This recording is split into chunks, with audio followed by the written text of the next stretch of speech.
Hello बच्चों, नमस्कार। क्या हाल चाल? तो कैसे हैं आप सब लोग?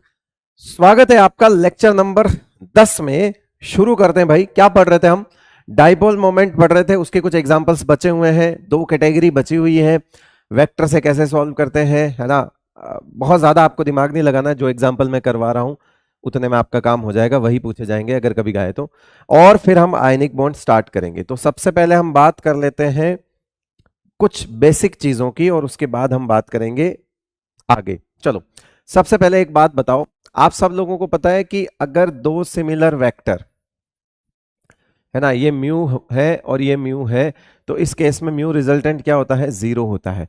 अगर ये सिमिलर वेक्टर है और इनके बीच में अगर थीटा 180 डिग्री होता है, वेक्टर सेम होने चाहिए, तो उसका रिजल्टेंट क्या होता है बेटा? जीरो होता है। ये एक कैटेगरी है। दूसरी कैटेगरी आपको पता होना चाहिए कि अगर तीन सिमिलर वेक्टर, अगर तीन सिमिलर वेक्टर 120 पे डिग्री पे हो, तो भी म्यू रिजल्टेंट क्या होता है बेटा? जीरो होता है। अगर इस केस में थीटा 120 डिग्री हो, तीन सिमिलर वेक्टर अगर 120 डिग्री पे हो, तो भी रिजल्टेंट क्या होता है? जीरो होता है। और क्या आपको पता होना चाहिए? अगर दो सिमिलर वेक्टर 120 डिग्री पे हो, है ना, इसमें थीटा है 120 डिग्री, उसमें भी थीटा 120 डिग्री है, लेकिन वहां जो वेक्टर है वो तीन है। यहां जो वेक्टर है वो एक वेक्टर के बराबर हो जाएगा। तो ये म्यू है, ये म्यू है, तो mu resultant equal to mu हो जाएगा, वो एक के बराबर हो जाएगा। ठीक है भाई। ये एक बेसिक चीजें आप सबको पता होती है, सबको पता है। ठीक है ना। नहीं पता तो देख लो। ऐसा होता है, दो similar vector 180 degree zero, 120 degree पर दो सिमिलर वेक्टर, 120 पे दो एक के बराबर, और 120 पे तीन भी क्या होते हैं? जीरो होते हैं। तो अब बात आती है कि ऐसा कहीं अपन ने यहां ये चीज देखो। अब आप ये चीज नजर करो। ठीक है। ये फॉर्मूला आप लोगों का देखा हुआ है ना, फिजिक्स वगैरह में आपने पढ़ा होगा, है ना। A1 square plus A2 square 2AB cos theta, ऐसा देखा। तो हमने AB की जगह क्या लिख दिया? Mu 1 square mu 2 square plus 2 mu 1 mu 2 cos theta. ये सब आप वेक्टर जब पढ़ते हैं फिजिक्स में पहला चैप्टर, तब भी आपको पता होता है। इसमें कोस थीटा की वैल्यू, इसमें कोस थीटा की वैल्यू दी हुई है। और भी होती है वैल्यूज तो कोस थीटा की, लेकिन हमको सिर्फ 0, 60, 90, 120 और 180 से मतलब है, इसलिए हम उनकी बात कर रहे हैं। और भी होती है वैल्यूज, तो और भी होती है, मेरे को इनसे मतलब है इसलिए मैं यहां लिख रहा हूं। तो कोस जीरो जो होता है वो कितना होता है? कोस जीरो की वैल्यू कितनी होती है? कोस जीरो की वैल्यू होती है 1। कोस जीरो की वैल्यू कितनी होती है? 1। 60 की कितनी होती है? हाफ। 60 की कितनी होती है? हाफ। इसीलिए तो दो का एक हो गया था वो। दो म्यू का एक जो है वो 60 कितनी होती है? हाफ होती है। और फिर ये क्या हो जाएगा आपका? जीरो। 90 का कितना हो जाएगा बेटा? जीरो। 90 कितना हो जाएगा? जीरो। 90 कितना हो जाएगा? जीरो। तो 0 डिग्री, 60 डिग्री, 0 डिग्री की 1 हाफ, और ये आ जाएगा आपका -हाफ, और ये आ जाएगा आपका -1। इस तरह से वैल्यूज चलती है। ठीक है भाई। सर ये वैल्यूज हमें याद करनी है क्या? अबे याद क्यों करनी है? तुमको याद ही होगी भाई, मुझसे ज्यादा अच्छा से आता है तुमको ये चीज। मैं तो ये दिखा रहा हूं कि जब तुम यहां पर एक वैल्यू रखोगे तो ये रिजल्टेंट सबसे ज्यादा आएगा, और जब तुम यहां पर -1 रखोगे, मतलब अगर ये 180 डिग्री है, तो तुम यहां पर -1 रखोगे, और -1 रखोगे तो ये सबसे कम रिजल्ट आएगा, इनफैक्ट जीरो हो जाएगा। तो मेरे कहने का मतलब है कि म्यू, अगर अगर आप थीटा इंक्रीज करोगे तो म्यू रिजल्टेंट जो है वो डिक्रीज होगा। जैसे जैसे थीटा की वैल्यू बढ़ाओगे, वो जो म्यू रिजल्टेंट है उसकी वैल्यू क्या हो जाएगी बेटा? कम होती जाएगी। बस ये सिखाना है। सर ये कहाँ काम आएगा? आगे वाले एग्जाम्पल में काम आएगा। आ जाओ, आगे वाले एग्जाम्पल में काम आएगा। ये देखो, ये तो हो गई थी हमारी स्लाइड कल वाली, इसको हटा देते हैं। ये है, इस पे आते हैं, इसको बाद में करेंगे। सबसे लास्ट में सबसे इंपॉर्टेंट पार्ट है वो पहला सवाल, इसको हम सबसे बाद में करने वाले हैं। आ जाइए। तो अब भी ये वाला सवाल देखते हैं। आ जाओ। देखो, बेंजीन नॉन पोलर होता है बेटा, है ना। बेंजीन इधर साइड में बता देता हूं। ये जो बेंजीन होता है, ये बेंजीन जो होता है ये क्या होता है? म्यू इज इक्वल्स टू 0 होता है, नॉन पोलर। बेंजीन क्या होता है? नॉन पोलर होता है। मतलब ये बीच वाली रिंग तो नॉन पोलर है, बीच वाले का जो रिंग बनी हुई है उसका तो म्यू जो है वो 0 है। अब इस पर जो ग्रुप्स लग रहे हैं उससे हम डिसाइड करेंगे कि किस पे कितना जाएगा, उससे हम डिसाइड करेंगे। तो चला देखते हैं। ये कार्बन होगा यहां पे, आप सबको पता है कि यहां कौन होगा, कार्बन होगा। अब कार्बन से क्लोरीन को अगर आप वेक्टर असाइन करोगे तो क्लोरीन की तरफ करोगे एक वेक्टर, फिर यहां पे भी दूसरा वेक्टर, यहां पे भी तीसरा वेक्टर। ये 3 वेक्टर 0 डिग्री पे हो गए, ये 3 वेक्टर क्या हो गए, 0 डिग्री पे हो गए। और अब मैं यहां पे ये 3 तो लड़ मरे, ये 3 आपस में लड़ मरे। अब मैं 1 लगा देता हूं, तो मेरे पास इन तीनों का तो कैंसिल हो गया, तो एक ही वेक्टर बचा ना बेटा, जो बचा उसको मैं ग्रीन कलर से मार्क कर रहा हूं। और आपको पता है कि यहां पे जो है, यहां पे 2 वेक्टर 120 डिग्री पे है, तो फिर mu resultant is equals to mu होगा। यानी कि जो भी वेक्टर होगा वो 1 के बराबर होगा, जो भी वेक्टर होगा वो किसके बराबर होगा, 1 के बराबर होगा। एक दो मिलकर 1 के बराबर हो जाएंगे। 120 पे 3 लड़ मरे, 120 पे 3 लड़ मरे तो 1 बचा। 120 पे 2 1 के बराबर हो गए, और 180 पे 2 लड़ मरे तो फिर बचा कौन सा, ये 1 बचा। 180 पे लड़ मरे तो बचा कौन सा, ये 1 बचा। जो जो हमारे पास बचा है उसको मैं बता रहा हूं ऐसे। और ये तो दिख ही रहा है, ये तो सीधा सीधा एक ही है। तो अगर मैं बोलूं कि इनमें डाइपोल मोमेंट कंपेयर करना है तो समझो कैसे होगा। 3 आपस में लड़ मरे, 1 2 3 लड़ मरे, 1 बचा। इन दोनों का मिलाकर 1 हो गया। उन दोनों, ये दोनों आपस में लड़ मरे, 1 बचा, और वो तो 1 ही है। इसका मतलब हुआ कि इसका डाइपोल मोमेंट इसके बराबर, इसका इसके बराबर, और इसका इसके बराबर। ये सब इक्वल डाइपोल मोमेंट वाले हैं। देखना, समझना बात को। पहले वेरी फर्स्ट वाले में देखो 3 आपस में लड़ मरे, 1 बचा। दूसरे वाले में 2 2 मिला के 1 हो गया, दूसरे वाले में 2 मिला के 1 हो गया।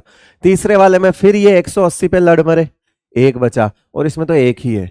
तो सबका रिजल्टेंट 1 के बराबर ही आ रहा है, और सबका रिजल्टेंट जो है वो इक्वल आ रहा है, यानी कि ये बराबर बराबर हो गए सारे। फिर आते हैं दूसरा सवाल। दूसरा सवाल देखते हैं, आइए बेटा दूसरा सवाल। चलो देखते हैं इसको। ये आपका वेक्टर यहां है, और ये आपका वेक्टर यहां है, यहां है, ये वेक्टर यहीं पर है, ठीक है। ये एंगल कितना हो गया, ये 60 डिग्री हो गया कि नहीं हो गया, ये बताओ पहले तो मेरे को। 60 डिग्री हो गया है ना, लगभग 60 डिग्री हो गया, ये लगभग क्या 60 डिग्री हो गया। और ये कितना हो गया, 120 डिग्री।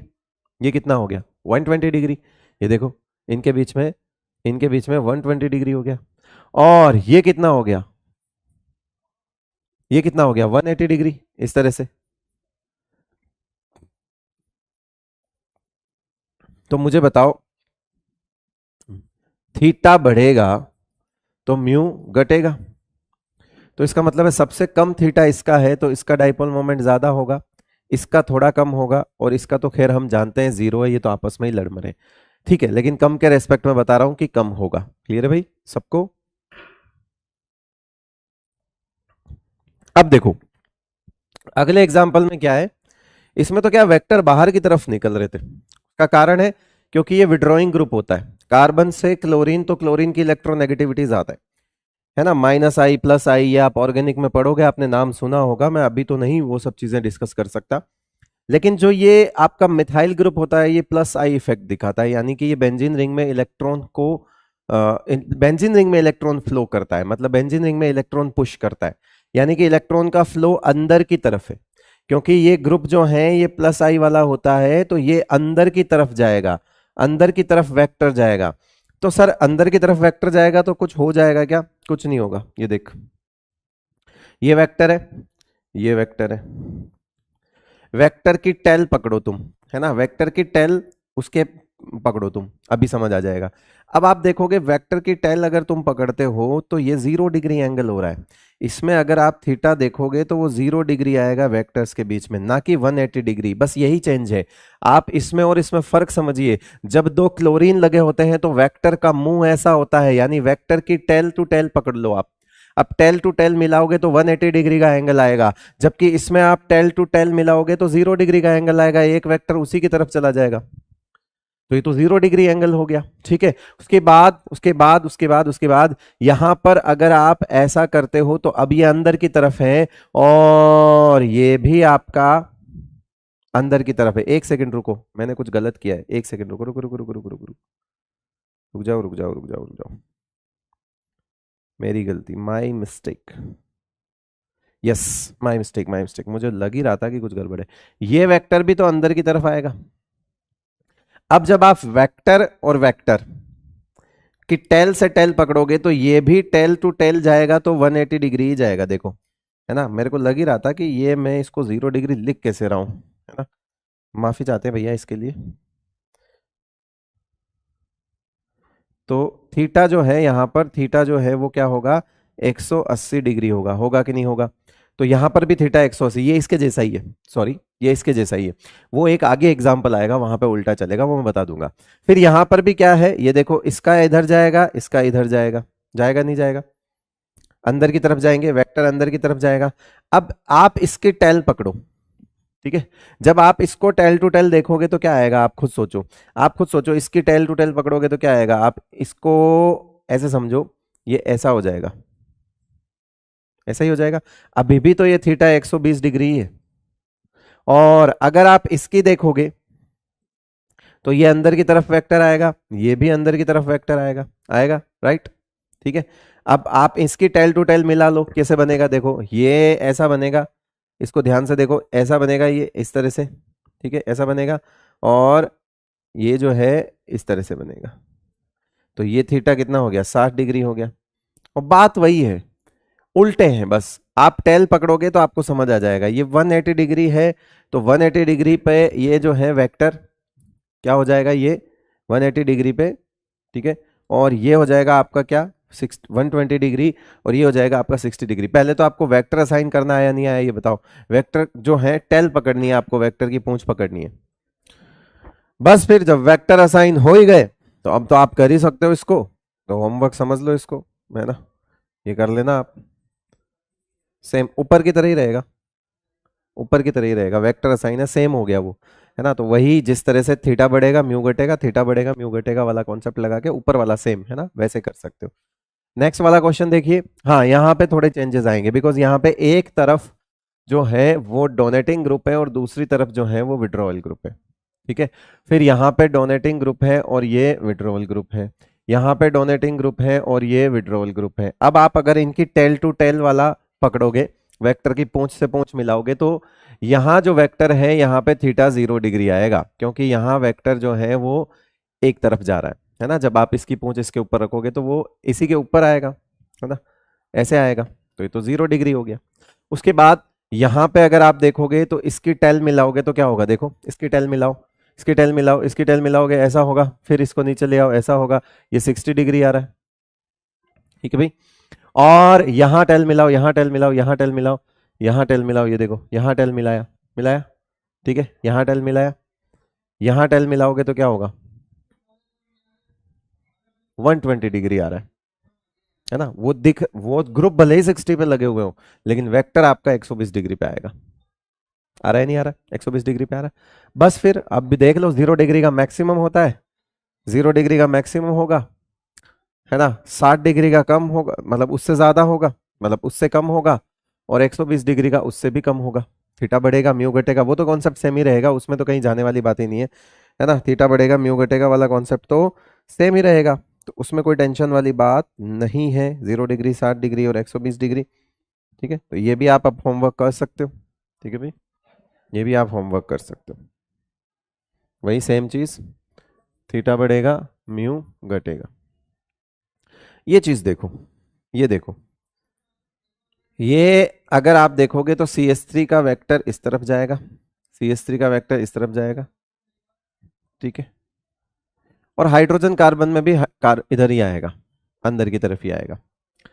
तो जब आप देखोगे कि इसका इसके साथ और इसका इसके साथ, है ना। अब आप इधर देखो एक बार, इधर देखो, इसको बोलते हैं ट्रांस, पहले इसको समझो, ट्रांस। जब ट्रांस है और ये है सिस, ये सब आप कहाँ पढ़ोगे बेटा, ऑर्गेनिक में पढ़ोगे, अभी नहीं पढ़ोगे ना। तो ये क्या होगा आपका, ये वेक्टर है, अब इसका ही सेम वेक्टर ऐसा जा रहा है, तो इन दोनों वेक्टर का 0 डिग्री एंगल हो गया। ये वेक्टर और ये, सॉरी गलत बना दिया मैंने फिर से, यस ऐसा वाला, ये वेक्टर एक दूसरे को काट गए, है ना, सेम वेक्टर है, हाइड्रोजन का वेक्टर, हाइड्रोजन का वेक्टर एक दूसरे को क्रॉस कर जाएंगे, क्योंकि ये ऐसे देखो, ये ऐसा हो गया, ये ऐसा हो गया, ठीक है, जीरो हो गया। फिर यहां वाला भी वेक्टर देखो, ये वाला वेक्टर भी इस तरफ आएगा अंदर की तरफ, ये वाला वेक्टर भी अंदर की तरफ आएगा, ये एक दूसरे को काट जाएंगे, ये भी एक दूसरे को काट जाएंगे, यानी कि ये भी कुछ ऐसे हो गए, तो ये भी जीरो हो गया, ये भी 180 डिग्री पे एंगल है, ये भी 180 डिग्री पे एंगल है, तो इसका मतलब है इसका म्यू क्या हो जाएगा, जीरो, और इसमें ऐसा हो नहीं पाएगा, इसलिए इसका mu is not equal to zero, क्योंकि वहां वेक्टर कैंसिल आउट नहीं होंगे। अब इक्वल टू जीरो और नॉट इक्वल टू जीरो में, नॉट इक्वल टू जीरो की वैल्यू क्या होगी बेटा, ज्यादा होगी, है ना, समझ में आई बात, पक्का, ठीक है, बढ़ सकते हैं आगे, ओके। देखो कुछ अलग सा और एग्जांपल देखते हैं, आइए। इसके अंदर आपको ऑर्डर नहीं बताना है, इसके अंदर बताना है कि किस, कौन पोलर है कौन नॉन पोलर है, ये बताना है बस, ऑर्डर नहीं बताना है ना, आपको बताना है कि पोलर कौन है नॉन पोलर कौन है। तो आपको ये देखना है कि जैसे ये वाली स्पीसीज है, तो इसका वेक्टर इधर जा रहा है, इसका वेक्टर इधर जा रहा है, इसका वेक्टर इधर जा रहा है, इसका वेक्टर इधर जा रहा है, ठीक है, इसका वेक्टर उधर जा रहा है, इसका वेक्टर इधर आ रहा है, ऐसा हमको लगता है ना, क्योंकि इट सिंपल ऐसे समझो इसको कि ये दोनों जो स्पीसीज है, इनका तो म्यू क्या होगा, जीरो, यानी कि ये क्या होगी, नॉन पोलर, इसका तो खत्म आ गया।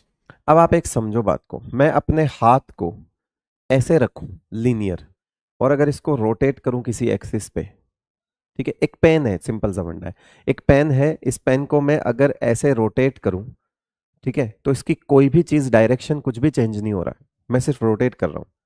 लेकिन अगर मेरा हाथ ऐसे नहीं ऐसे हो, ठीक है, नागराज की तरह, सांप की तरह ऐसे हो, फन बना के बैठा हो, ऐसे है घूमने से कोई फर्क नहीं पड़ता, लेकिन ऐसे है, तो अब देखो, अब भी इस वक्त मेरे हाथ का ये जो नाग का फन है वो इस तरफ है, और ये जो है अब इस तरफ आ गया, यानी अगर कोई चीज ऊपर जुड़ी हुई चीज बेंट है, वो सिमेट्रिकल नहीं है, तो रोटेशन पर चीजें बदलेंगी। लेकिन यहां पर क्या है, आप इसको ऐसे समझो, यहां साइनाइड है बेटा, और साइनाइड क्या होता है, लीनियर होता है, साइनाइड क्या होता है, लीनियर होता है, ये ऐसा है, C triple bond N, C triple bond N, तो ये वेक्टर सीधा सीधा है, ये रोटेट, ये लीनियर स्पीसीज है, ये ऐसे घूमेगी, फर्क नहीं पड़ेगा, ये एक दूसरे को कैंसिल ही करेंगे। लेकिन आपको जैसे ही ये पता चले कि ये ऑक्सीजन पे दो दो लोन पेयर भी हैं, इस ऑक्सीजन पे भी दो दो लोन पेयर है, ऐसे है ये, और यहाँ पे सल्फर के पास भी सेम कंडीशन है, यहाँ पर भी दो दो लोन पेयर है, यहाँ पर भी दो दो लोन पेयर है ना, ये कुछ ऐसा हो गया ऑक्सीजन, ठीक है, ये हाइड्रोजन, और ये पूरी इस तरफ बेंजीन रिंग हो गई, पूरी इस तरफ बेंजीन रिंग हो गई, और यहाँ एक लोन पेयर हो गया, यहाँ एक लोन पेयर हो गया, तो बताओ इसका म्यू जो है वो नॉट इक्वल टू जीरो आएगा, ठीक है भाई। तो होता क्या है कि इन दोनों को, इन दोनों का फ्री रोटेशन चलता है, इन दोनों का जब भी सिंगल बॉन्ड से जुड़े हुए ग्रुप होते हैं तो वो रोटेट करते हैं, फ्री रोटेशन चलता है। जब फ्री रोटेशन चलता है तो 1 लाख में से एक बार ये ऐसे होते हैं कि एक दूसरे को कैंसिल कर लेते हैं, आप समझना मेरी बात को, ऊपर वाला नागराज, नीचे वाला भी नागराज, ऊपर वाला भी नागराज ऐसे, और नीचे वाला भी नागराज ऐसे, यूं समझ लीजिए ऐसे ऐसे करके, है ना, समझ रहे हो, ऊपर नीचे, मतलब ठीक है मैं बना नहीं पा रहा हूं हाथ से, एक ऊपर है और एक नीचे की तरफ है, इस तरफ नीचे की तरफ है। तो 1 लाख में से एक बार टाइम ऐसा होता है जब ये रोटेशन फ्री रोटेट करते हैं, तो उस रोटेशन में 1 लाख में से एक बार ऐसा होता है जब ये एक दूसरे को कैंसिल करते हैं, अदरवाइज इनका डाइपोल मोमेंट आपस में कैंसिल नहीं होता। इसीलिए आपको खाली बस इतना ध्यान रखना है कि ये भी mu is not equal to zero है और ये भी mu is not equal to zero है। These both species are polar species. The reason is कि जो ऊपर ग्रुप जुड़ा हुआ है उसके रोटेशन से यहां पर पोलरिटी डेवलप होगी, उसका डाइपोल मोमेंट खुद का कैंसिल नहीं होता। क्लियर है भाई, ये चीज समझ आ गई। चलो, अच्छा सवाल है, खाली ध्यान रखने लायक सवाल है, पोलर होता है। इतना डीप में रीजन जितना मैंने बताया उतना कोई बताएगा भी नहीं, डायरेक्ट बोल देगा कि पोलर है, मान लो। मैं बोल रहा हूं कि रोटेशन की वजह से ये एक ऊपर नीचे वाले दोनों ग्रुप, ऊपर नीचे वाले दोनों ग्रुप एक दूसरे के कैंसिल होने के चांसेस 1 लाख में से एक बार है, 1 लाख में से एक बार है। इसीलिए इसको यही मान लिया जाता है कि ठीक है ये कभी एक दूसरे को कैंसिल करेंगे ही नहीं, ये सपोर्ट करेंगे, है ना। तो इसका मतलब है यहाँ पर डाइपोल मोमेंट जो है वो क्या होगा, कुछ न कुछ आएगा। और देखा गया है कि ये स्पीसीज इसीलिए पोलर होती है। क्लियर है भाई। चलो अब ये चीज देख लेते हैं, compare dipole moment between following species, है ना। ये भी चीज देख लेते हैं। सवाल ही कर रहे हैं हम डाइपोल मोमेंट में, बेसिकली कर क्या रहे हैं, कुछ भी नहीं सवाल कर रहे हैं। देखो ये जो एग्जांपल दिए हुए ना आपको NH3 NF3, ये एकमात्र एग्जांपल ये वाला, ये आपके एनसीईआरटी में मान के चलो कि डाइपोल मोमेंट के नाम पे सिर्फ ये एक एग्जांपल दिया हुआ है।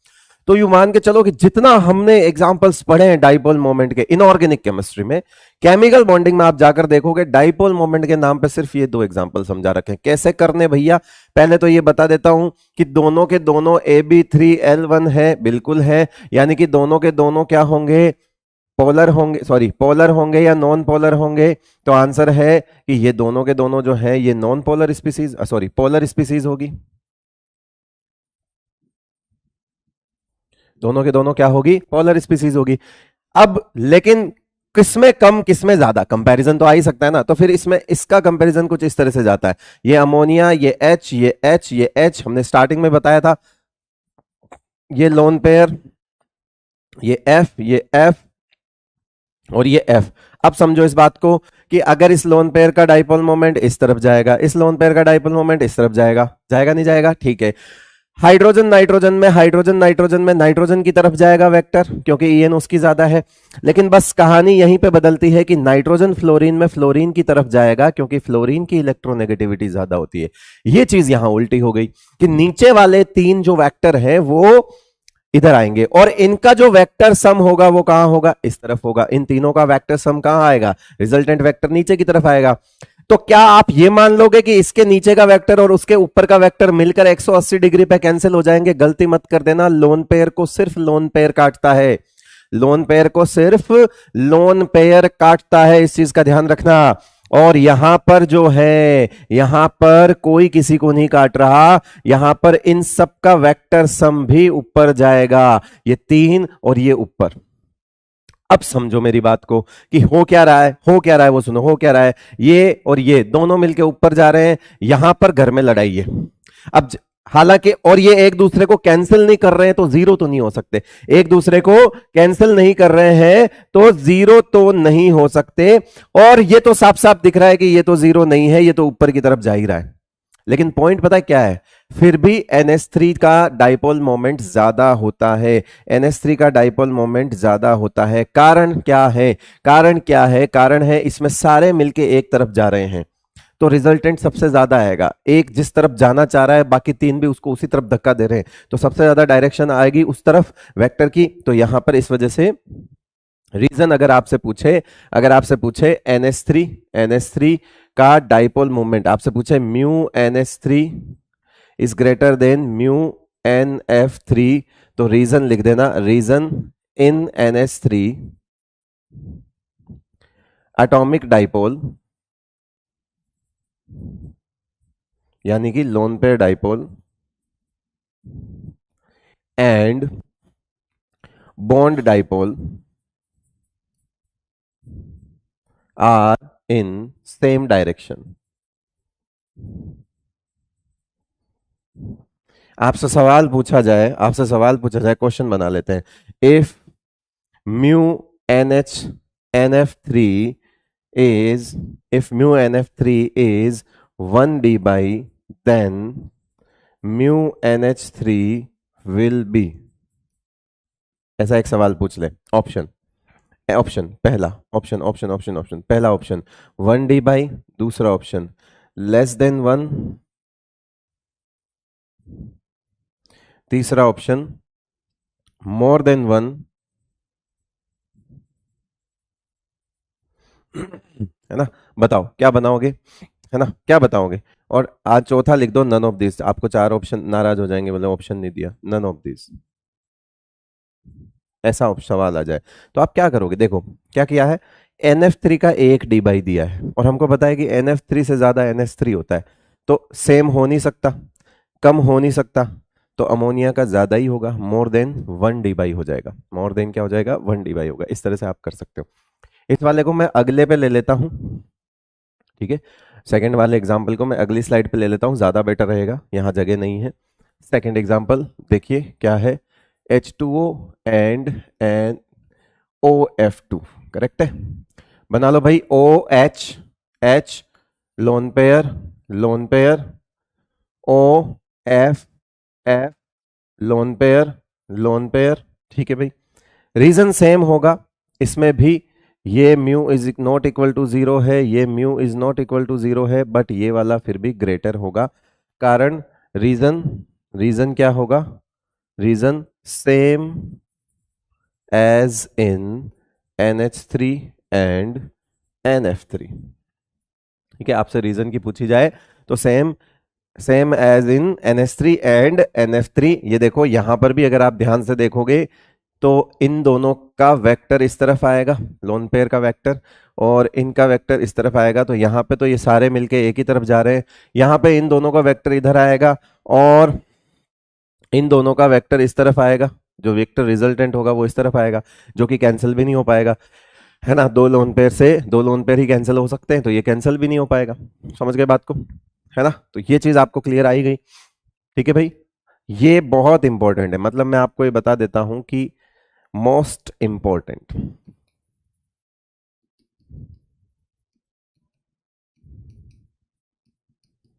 नीट के लिए बहुत इंपॉर्टेंट है। क्यों? क्योंकि एकमात्र एग्जाम्पल दिया हुआ है एनसीईआरटी में।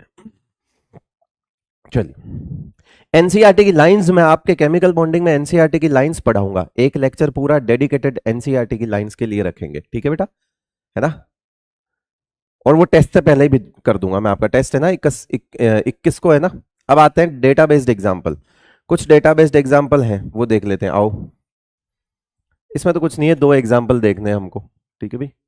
जैसे पहला है CH3F CH3Cl CH3Br और CH3I, एक तो ये है, और दूसरा ये बहुत इंपॉर्टेंट है, और वैसे ऑर्गेनिक वाले बोलते हैं कि ये तो हमारा एग्जाम्पल है, हम ज्यादा उसको उनको बोलते भी नहीं कि ले जाओ यार कोई बात नहीं, तुम कर लो बस, है ना। तो ये दो एग्जाम्पल हम ऑर्गेनिक से चुरा के आपके लिए ले आए हैं, रीजन उनके पास भी नहीं है और रीजन हमारे पास भी नहीं है, वो भी यही बोलेंगे डेटा बेस्ड, मैं भी यही बोल रहा हूँ डेटा बेस्ड, ठीक है। तो फिर भी चलो कोई नहीं। फिर एक होता है CHCl CH3Cl CH2Cl2 CHCl3 and CCl4, ये दो एग्जाम्पल आपको करने हैं और इनको याद रखना है आपको। याद करने का तरीका, याद करने का जुगाड़ मैं आपको बता दूंगा, बट ये मत बोलना कि वो कोई कॉन्सेप्ट है, वो कॉन्सेप्ट नहीं है, वो महज एक याद करने का तरीका है।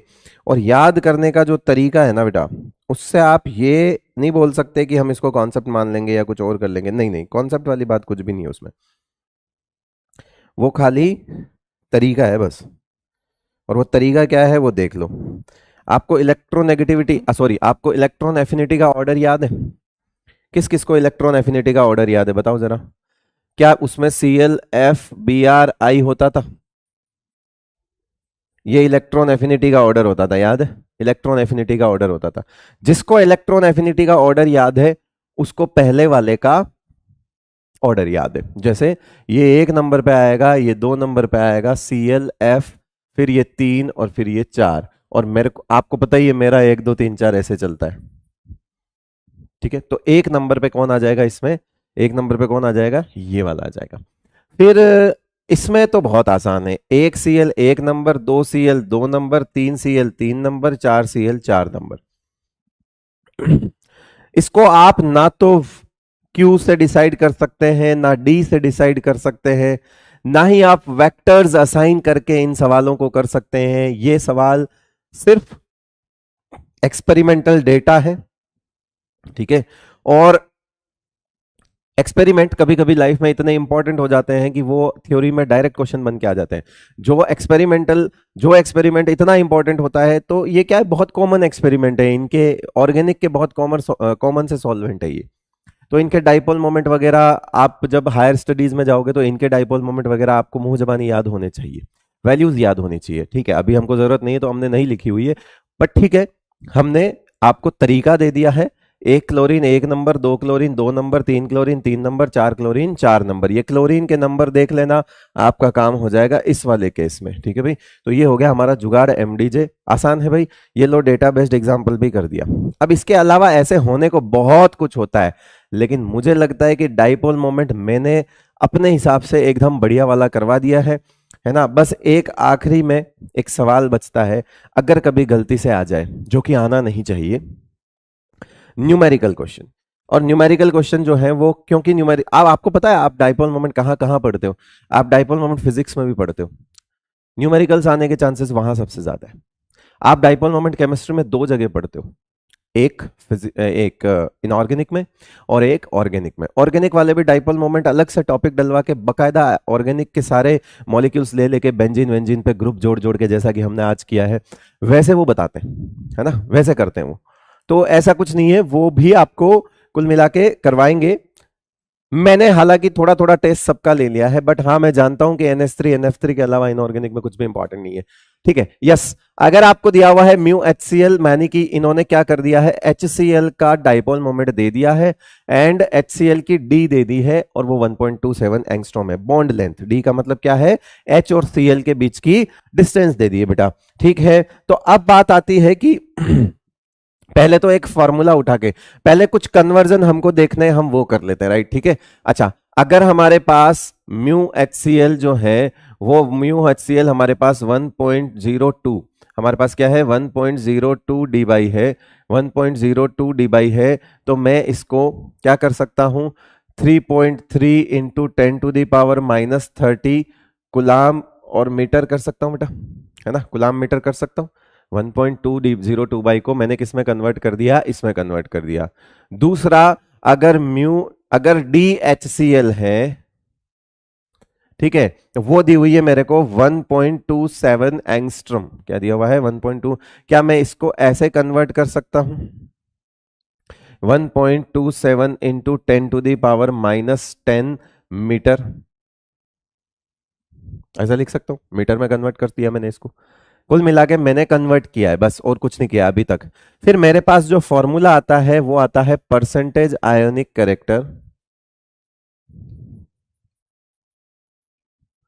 Is equal to mu real और म्यू इमेजिनरी।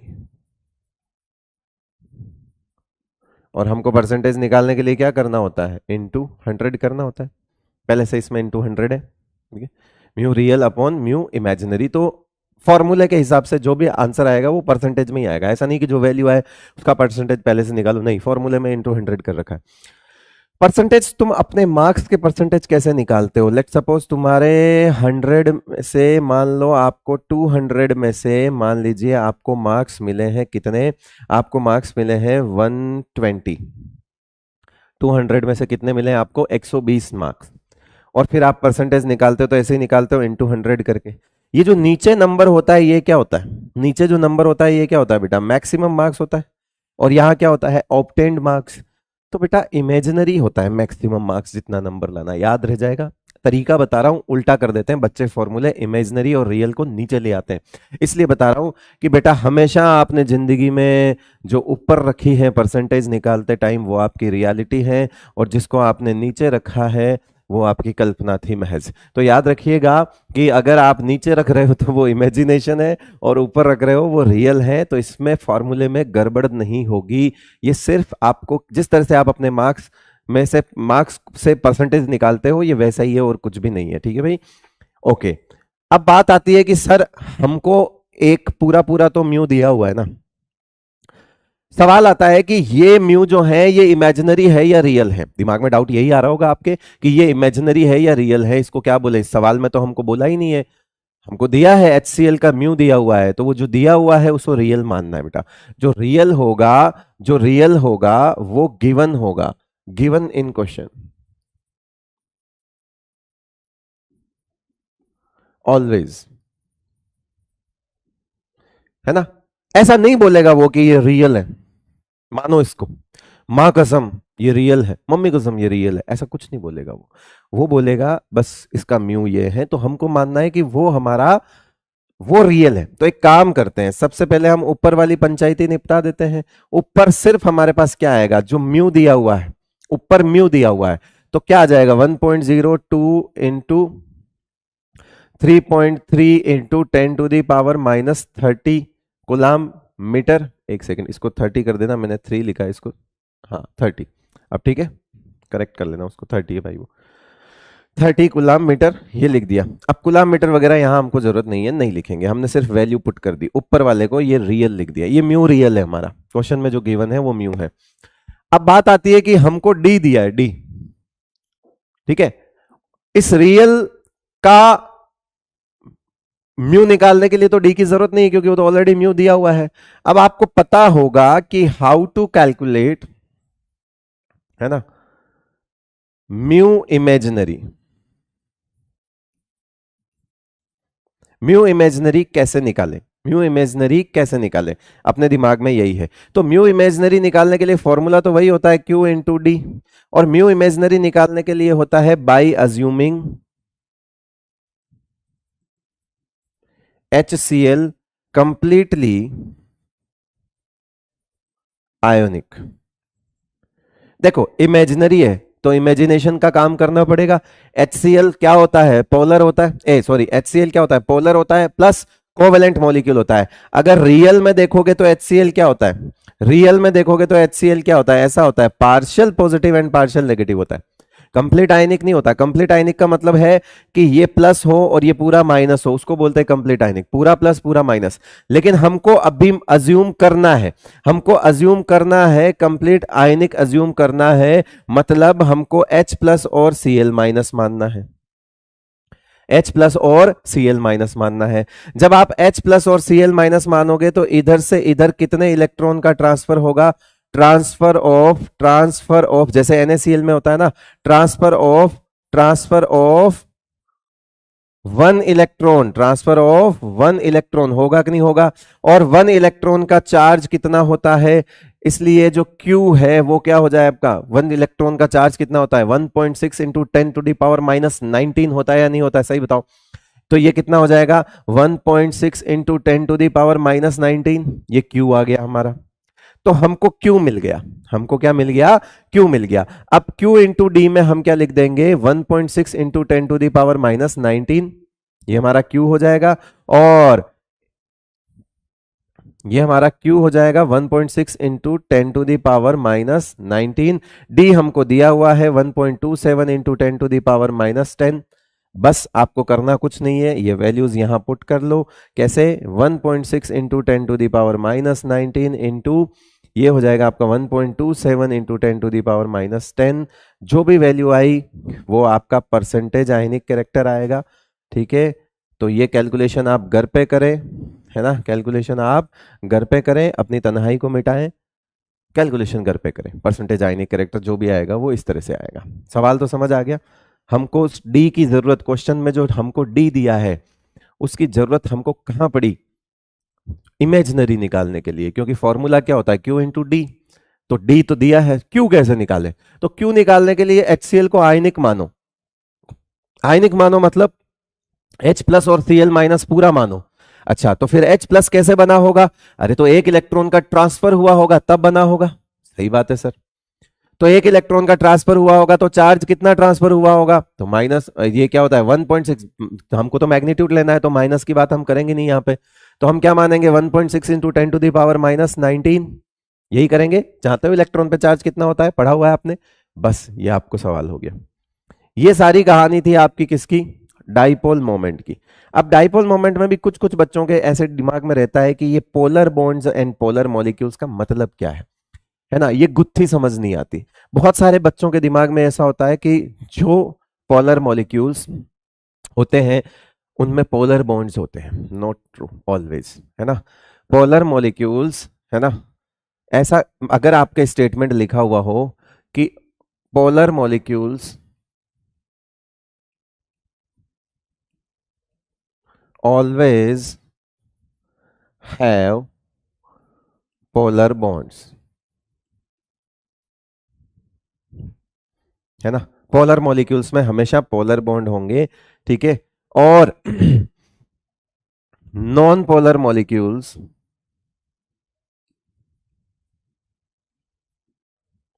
will always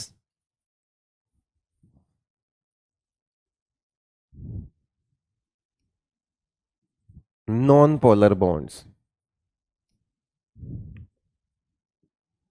ये दोनों बातें मैं आपको बता देता हूं, ये भी फॉल्स है और ये भी फॉल्स है। तो ऐसा आप गलती मत कर देना कि आप ये सोच लो कि पोलर मॉलिक्यूल का मतलब है गया पोलर बॉन्ड, उसमें पोलर बॉन्ड है तो मॉलिक्यूल पोलर हो जाएगा। इफ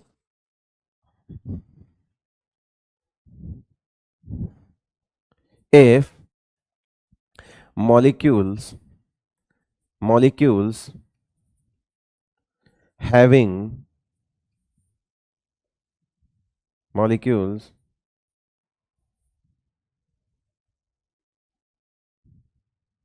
या ऐसे समझ लो, if molecule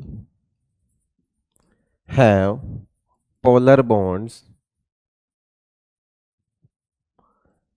and they are symmetrically arranged, then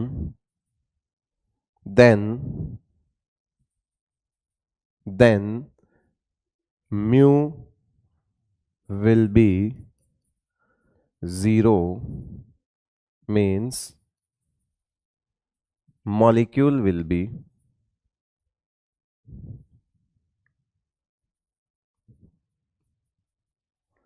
non polar. जैसे एग्जाम्पल की बात कर लेते हैं, BF3। ठीक है, हमने खूब सारे ऐसे मॉलिक्यूल देख तो लिए हैं, कोई बताने की सिमेट्रिकल स्ट्रक्चर जितनी देखी उनमें क्या सारे बॉन्ड पोलर थे? नहीं। BF3 है, BF3 में पोलर बॉन्ड्स हैं, बोरोन, ये फ्लोरीन, ये फ्लोरीन, ये फ्लोरीन, है ना? क्या इसमें पोलर बॉन्ड्स हैं? मॉलिक्यूल पोलर है? नहीं है। कारण, रीजन, ये सिमेट्रिकली अरेंज्ड है। ये तीन वेक्टर 120 डिग्री पे बेटा, तीन वेक्टर क्या है 120 डिग्री पे, इस तरह से। ये थीटा क्या है 120 डिग्री। तीन वेक्टर, तीन सिमिलर वेक्टर अगर 120 डिग्री पे आ जाए तो म्यू क्या हो जाता है? 0 हो जाता है, इसलिए ये 0 हो गया। पर आपसे पूछे कि बोरोन फ्लोरीन का बॉन्ड कैसा है, तो पोलर बॉन्ड है। तो हमेशा ऐसा मत समझ लेना पोलर बॉन्ड है तो मॉलिक्यूल पोलर होगा। मैंने स्टार्टिंग में आपको क्लियर कर दिया था कि पोलर बॉन्ड होना और मॉलिक्यूल का पोलर होना दोनों अलग बातों से देखा जाता है। पोलर बॉन्ड देखा जाता है इलेक्ट्रोनेगेटिविटी के डिफरेंस से, और मॉलिक्यूल की पोलरिटी देखी जाती है म्यू से। म्यू का वैल्यू क्या है उससे देखा जाएगा। जैसे फॉर एग्जाम्पल आपको CO2 बता देते हैं, लीजिए ये CO2 बता दिया। CO2, क्या इसमें पोलर बॉन्ड है? क्या इसमें पोलर बॉन्ड्स हैं? क्या पोलर बॉन्ड्स हैं? यस। क्या इसमें पोलर बॉन्ड्स हैं? बिल्कुल है। क्या मॉलिक्यूल पोलर है? मॉलिक्यूल पोलर है? नहीं है। मॉलिक्यूल क्या है? नॉन पोलर होगा। कारण वही सेम चीज अगर आप देखोगे तो इस पर पार्शियल पॉजिटिव, इस पर पार्शियल नेगेटिव है, ये वेक्टर इधर आएगा, ये वेक्टर इधर जाएगा, और ये सिमेट्रिकली अरेंज्ड होने की वजह से क्या हो जाएगा? म्यू रिजल्टेंट इसका क्या हो जाएगा बेटा? 0 हो जाएगा, इस वजह से। तो कभी ये मत सोच लेना कि पोलर बॉन्ड होते ही मॉलिक्यूल पोलर हो जाता है। नहीं नहीं नहीं नहीं। हाँ, ऐसा तब हो सकता हो जब मॉलिक्यूल में एक ही बॉन्ड हो, लाइक HCl, HF, एक ही बॉन्ड है, तो आप उसकी पोलरिटी बॉन्ड से डिसाइड कर लो। चाहे जिस मॉलिक्यूल में बॉन्ड ही एक है, डाई एटॉमिक मॉलिक्यूल्स जो होते हैं, दो एटम से बने हुए जो मॉलिक्यूल्स होते हैं, उसमें एक ही बॉन्ड होगा, वो एक बॉन्ड ही डिसाइड कर लेता है। तो इसलिए जिनमें सिंगल बॉन्डेड होते हैं, जो single bonded diatomic molecules होते हैं, वहां पे आप ये केस लगा सकते हो कि पोलर बॉन्ड है, पोलर मॉलिक्यूल है ना, नॉन पोलर बॉन्ड है, नॉन पोलर मॉलिक्यूल्स। तो ये जो ऑलवेज ऑलवेज वाली बात है ना बेटा, इसलिए ये गलत है ना। तो इसलिए ध्यान रखना कि अगर पोलर बॉन्ड है तो मॉलिक्यूल पोलर होगा ही होगा। ये सिर्फ एक ही केस में हो सकता है कि उसमें एक ही बॉन्ड हो। अगर तो polar molecules always have polar bonds, गलत। ठीक है, non polar molecules always have non polar bonds, ये भी गलत। ऑलवेज वर्ड की वजह से इसमें गलत हो रहा है बेटा। ऑलवेज शब्द जो है ना वो गलती कर रहा है। ये शब्द जो है ना ये गलती कर रहा है, ये नहीं होना चाहिए, ये नहीं होना चाहिए, ये गलती कर रहा है, ये ऑलवेज की वजह से ये क्या हो गया बेटा, फॉल्स हो गया। क्लियर भाई सबको? चले आगे, ठीक है। चलो, तो ये हमारा डाइपोल मोमेंट खत्म, आयनिक बॉन्ड शुरू करते हैं। चलिए तो करें शुरू। आयनिक बॉन्ड में सबसे पहले आप सभी जानते हो आयनिक बॉन्ड के बारे में। आयनिक बॉन्ड के बारे में आप सभी क्या जानते हो? लास्ट स्लाइड हमने ये करी थी, ठीक है, ये वाली स्लाइड थी। इसके बाद आयनिक बॉन्ड की बात करते हैं। सबसे पहले आप इसके बारे में क्या जानते हो? आपको यही जानते हो कि बॉन्ड फॉर्म्ड बाय, जो आप जानते हो वो लिखेंगे, ठीक है, धीरे धीरे चीजें बताएंगे। By complete transfer of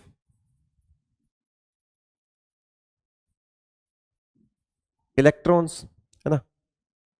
bond form by the complete transfer of electrons, ये होता है आयनिक बॉन्ड, ठीक है। इसका एक और नाम होता है अच्छा कैसे, ये Na है, ठीक है, तो ये क्या करेगा, एक इलेक्ट्रॉन देगा इसको Cl को, तो ये क्या बन जाएगा, Na प्लस और Cl माइनस, और इनके बीच में कौन सा बॉन्ड आ जाएगा, आयनिक बॉन्ड। इस तरह से पूरा ट्रांसफर होगा, कंप्लीट ट्रांसफर, ये आयनिक बॉन्ड होता है, ठीक है। Also known as electrovalent bond, एक और नाम होता है इसका इलेक्ट्रोवेलेंट बॉन्ड। इसका एक और नाम क्या होता है, इलेक्ट्रोवेलेंट बॉन्ड, ठीक है। और इलेक्ट्रोवैलेंसी के बारे में बताया था, याद करो, मैंने इलेक्ट्रोवैलेंसी के बारे में बताया था, है ना। इसको इलेक्ट्रोवैलेंट बॉन्ड भी बोलते हैं। बेसिकली ये जो होता है, ये जनरली, इसमें हम लिख सकते हैं generally formed between metals and non metals. जो हमारे मेटल्स होते हैं बेटा, वो मेटल्स क्या होते हैं, मेटल्स की क्या आदत होती है, इलेक्ट्रॉन को छोड़ना। तो हमको एक क्या चाहिए, कैटायन, और एक क्या चाहिए, एनायन। अब मेटल्स जो होते हैं वो क्या होते हैं, इलेक्ट्रोपॉजिटिव, और नॉन मेटल्स क्या होते हैं, इलेक्ट्रो नेगेटिव।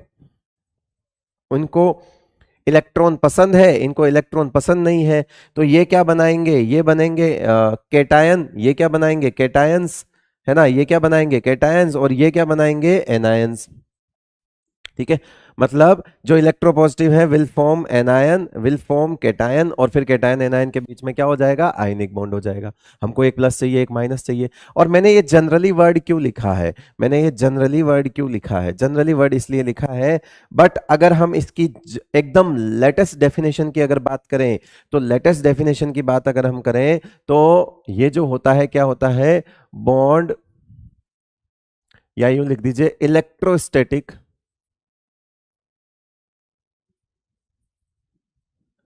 और कोलॉम्बिक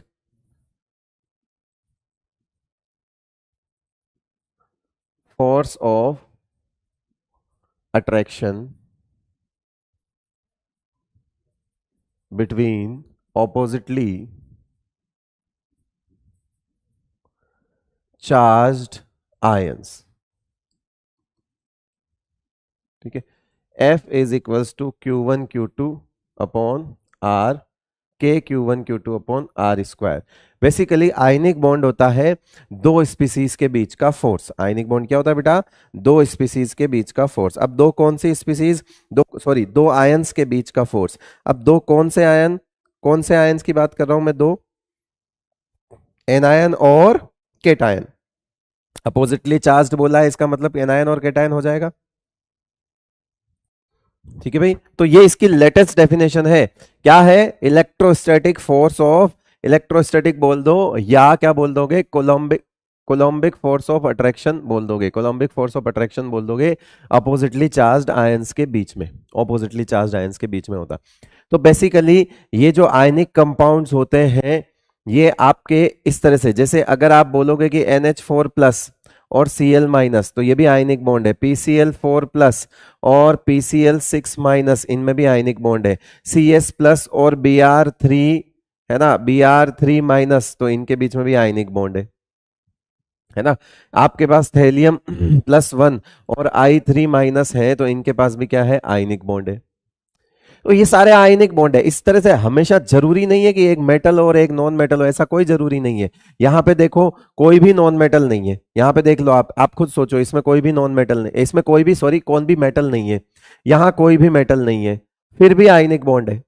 तो आयनिक बॉन्ड की लेटेस्ट डेफिनेशन ये कहती है कि जरूरी नहीं है कि मेटल हो या नॉन मेटल हो। मैं आपको फिर कह देता हूं 98% तो यही होता है कि मेटल होता है और नॉन मेटल होता है, 98% तो।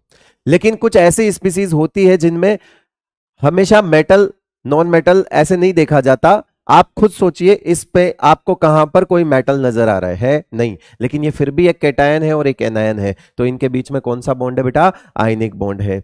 इनके बीच में भी ये कैटायन है, ये पूरी स्पीसीज एनायन है, तो ये आयनिक बॉन्ड है। तो कुल मिला के जो हमारी लेटेस्ट डेफिनेशन है वो ये कहती है कि अपोजिटली चार्ज्ड आयंस जहां पर भी होंगे वहां पर जो फोर्स ऑफ अट्रैक्शन होगा उसको हम लेटेस्ट डेफिनेशन के अकॉर्डिंग क्या बोलेंगे बेटा? आयनिक बॉन्ड बोलेंगे। अगर आप इसमें देखें तो इसमें कितने तरह के बॉन्ड है इसमें कौन कौन से types of bond present? Types of bond present, type of bonds present.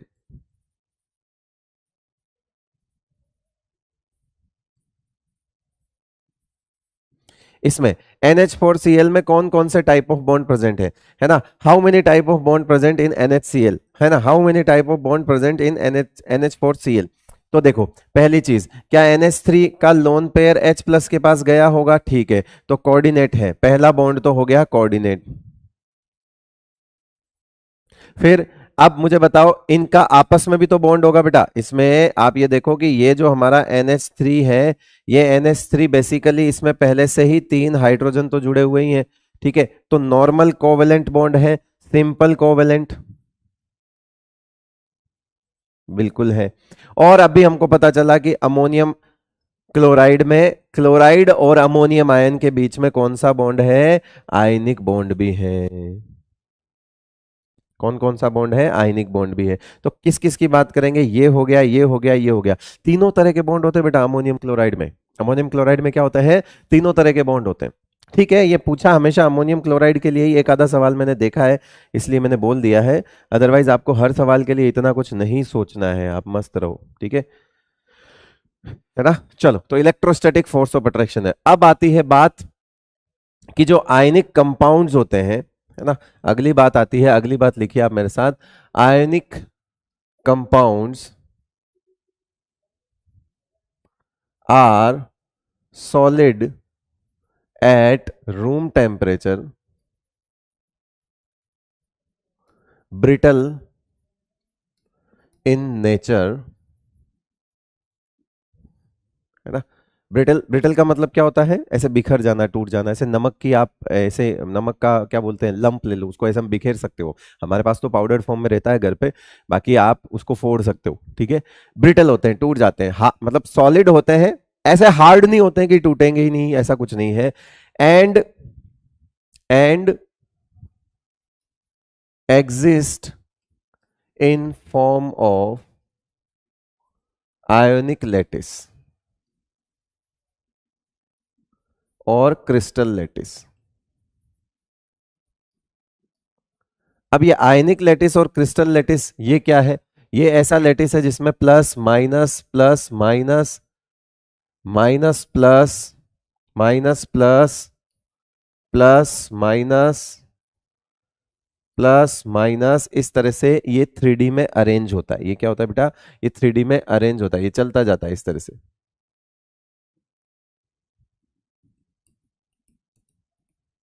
पूरा इस तरह से, पूरा 3D में होता है, ये हर तरफ होता है, ठीक है? तो इसका मतलब है क्या यहाँ पर आयंस है? ठीक है। और इन इनके आयंस के बीच में ही strong electrostatic force of attraction होता है। तो अगला अगला पॉइंट इसके अंदर आएगा, आयनिक कंपाउंड्स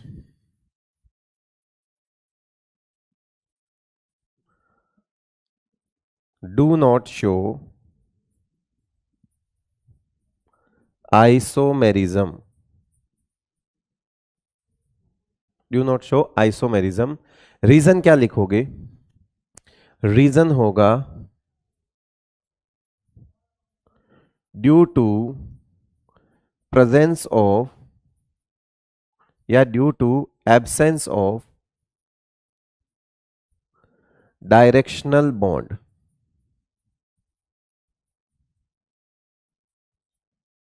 देखो, जो हर तरफ है वो डायरेक्शन नहीं है। इसमें जो ये आयंस है इनके बीच में फोर्स ऑफ अट्रैक्शन है, लेकिन आप ये बोलोगे क्या कि सोडियम प्लस है तो जो प्लस है वो एक्स एक्सिस पे है और Cl माइनस है जो माइनस वाई एक्सिस पे है, ऐसा कुछ नहीं है। ऑर्बिटल लेवल ऐसा कोई आपने ये बोला कि Na प्लस का कौन सा ऑर्बिटल, Cl माइनस का कौन सा ऑर्बिटल, कुछ नहीं, कुछ भी नहीं। ऑर्बिटल ओवरलैपिंग नहीं है इनमें। यानी कि जो डायरेक्शनल बॉन्ड होते हैं ना बेटा, मैं आपको यहां क्लियर कर देता हूं कि डायरेक्शनल बॉन्ड कौन से होते हैं। डायरेक्शनल बॉन्ड्स होते हैं कोवेलेंट बॉन्ड्स। कौन से होते हैं? Covalent bonds, covalent bonds. ठीक है, डायरेक्शनल बॉन्ड कहां होते हैं? कोवेलेंट बॉन्ड में होते हैं। कोवेलेंट बॉन्ड्स जो होते हैं वो डायरेक्शनल बॉन्ड होते हैं। इसीलिए पूरी ऑर्गेनिक में जब आप आइसोमेरिज्म पढ़ते हो तो आइसोमेरिज्म जो है वो आपके कंपाउंड्स, कोवेलेंट कंपाउंड्स में होता है। ऐसे थोड़ी सोडियम क्लोराइड में कौन सा आइसोमेरिज्म है, आयंस में कोई इस तरह का आइसोमेरिज्म नहीं हो सकता प्लस और माइनस के बीच में। तो आयनिक कंपाउंड कभी भी आइसोमेरिज्म शो नहीं करेंगे। क्लियर हो गई बात। अगली चीज ये है कि इसके और आप लिख सकते हो कि आयनिक कंपाउंड्स, या उसको वहीं कर दो, exist in form of crystal lattice, do not exist in molecular form.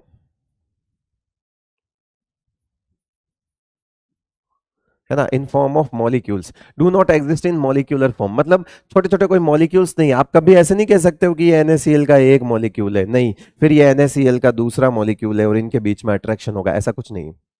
खूब सारे Na प्लस है, खूब सारे Cl माइनस है। हम क्यों फिर भी एक ही लिखते हैं, एक Na प्लस और एक Cl माइनस है?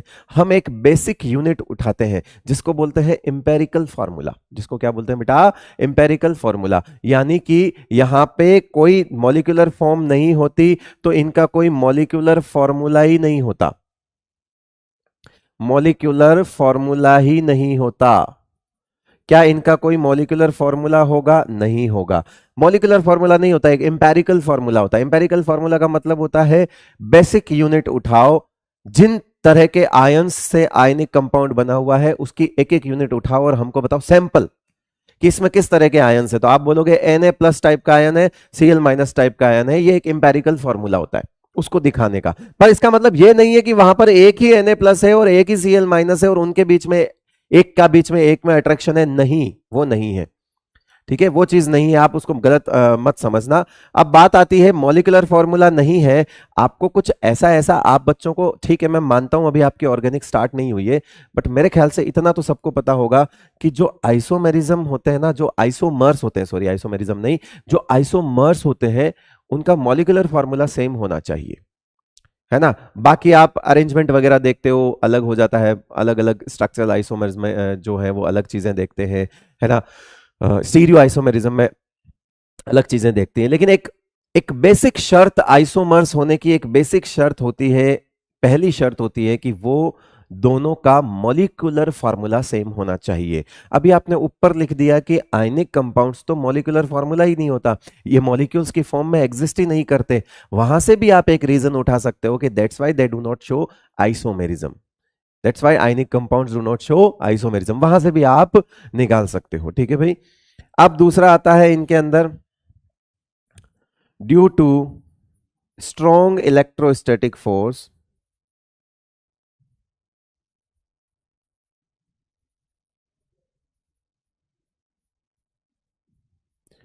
of attraction in solid state,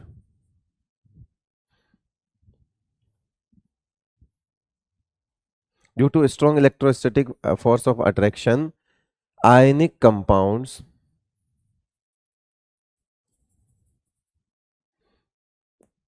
do not conduct well in solid state, but in molten and aqueous form they can show electrical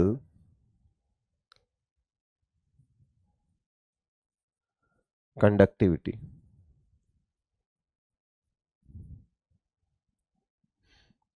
है ना, due to strong electrostatic force of attraction ionic compounds do not conduct well in solid state but in molten and aqueous form they can show electrical conductivity.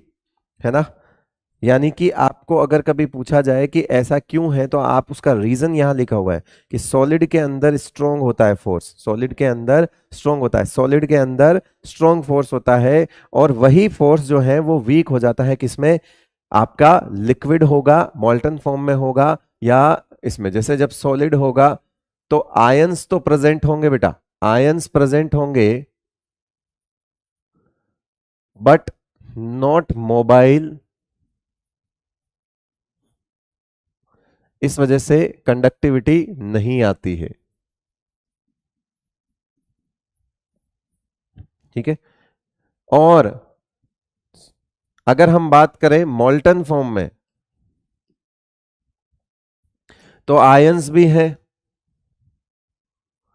Mobile भी है और इससे conductivity भी आ जाएगी। फिर आता है एक्वस,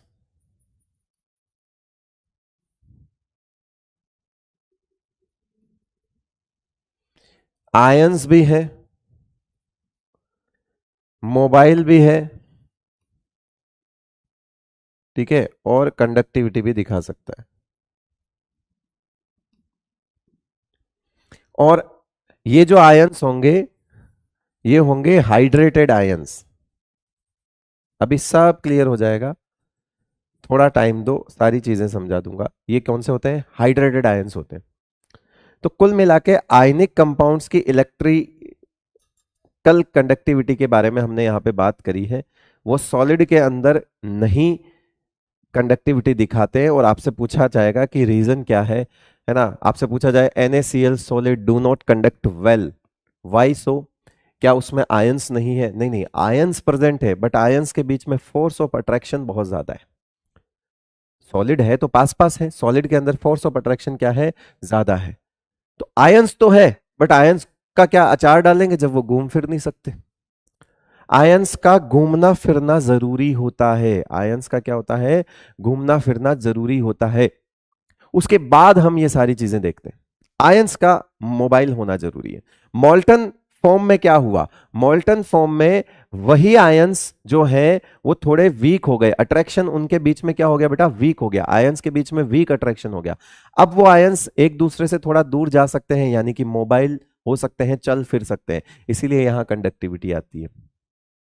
आपने उठाया, मेल्ट नहीं किया, आपने उठाया पानी में फेंक दिया, जैसे ही पानी में फेंका तो प्लस को और माइनस को पानी क्या करता है, सेपरेट करता है। मीडियम की वो पावर जो आयंस को सेपरेट करे उसे कहा जाता है डाई इलेक्ट्रिक कांस्टेंट। क्या कहा जाता है बेटा उसे, डाई इलेक्ट्रिक कांस्टेंट। पानी का डाई इलेक्ट्रिक कांस्टेंट 80 होता है, 80।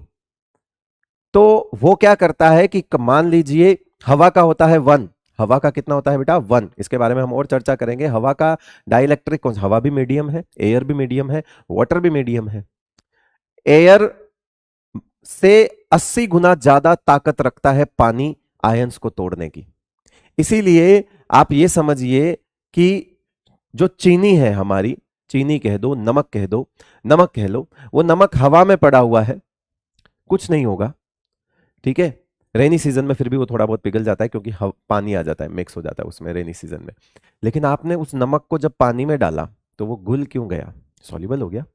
उसका कारण है उस पानी की ताकत 80 गुना ज्यादा है हवा से, वो ब्रेक करेगा आयंस को।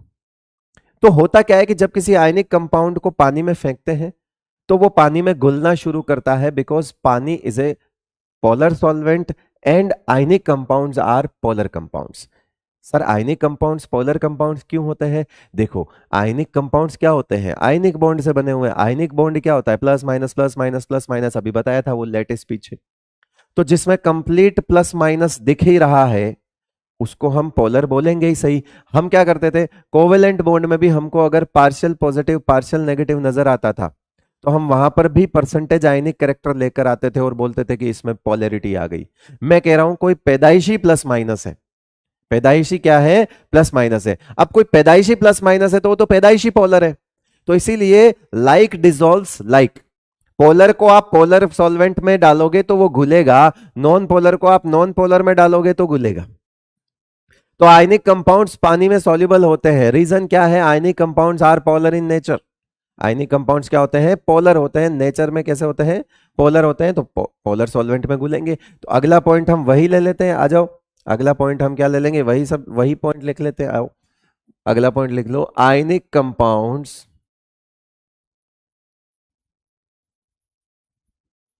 Are polar in nature and soluble in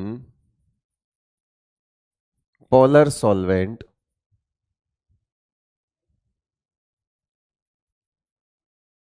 like water। पानी में घुलते हैं। तो कैसे होता है, इस प्रोसेस को क्या कहते हैं, सारी चीजें समझते हैं, आइए। कोई आयनिक कंपाउंड है M और X, M plus x minus solid है। आपने क्या किया, इसको पानी में फेंक दिया। इसको कहाँ फेंक दिया बेटा, पानी में फेंक दिया। तो जो पानी में फेंकोगे तो इस प्रोसेस को क्या कहा जाएगा, हाइड्रेशन। अब जो होगा वो क्या होगा, हाइड्रेशन। हाइड्रेशन होगा यहाँ पे, हाइड्रेशन। हाइड्रेशन क्या होता है वो सुनो। हाइड्रेशन होगा कि यहां पे M, या यूं समझ लो, इसको ऐसे समझ लो, M प्लस को भी पानी घेर लेगा और X माइनस को भी पानी घेर लेगा। अब ये नीचे X लगा दिया और साथ में बहुत सारी एनर्जी लिख लेगी, हाइड्रेशन एनर्जी।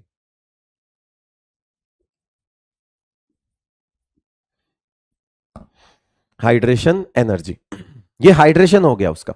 जब वो घुला पानी में तो क्या हो गया उसका, हाइड्रेशन हो गया।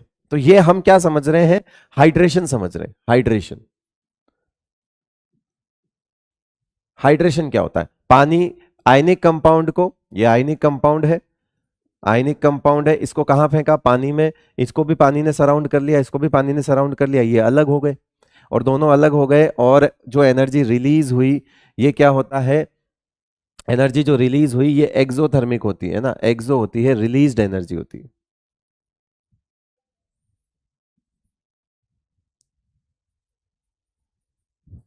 ठीक है, कारण एनर्जी रिलीज क्यों होती है, आओ। जब ये M जाएगा प्लस तो इसको पानी सराउंड करेगा इस तरह से, टेम्परेरी बॉन्ड्स बनेंगे। इस तरह से मैंने ये क्यों बनाया कि ये O है, ये H है, ये H है। इस पे पार्शियल नेगेटिव होता है तो ये O वाले एंड से आएगा, इस पे पार्शियल नेगेटिव होता है, ये O H H, ये H, ये O, ये H, ये H। पानी ऐसा ही होता है, इस तरह से सराउंड करेगा। तो इनके बीच में टेम्परेरी बॉन्ड्स बनेंगे। उन बॉन्ड बनने की वजह से पानी टूटा नहीं है, इस बात का ध्यान रख लेना। पानी टूटा नहीं है, पानी जो है, अच्छा यहां एक्सेस लिख देता हूं मैं।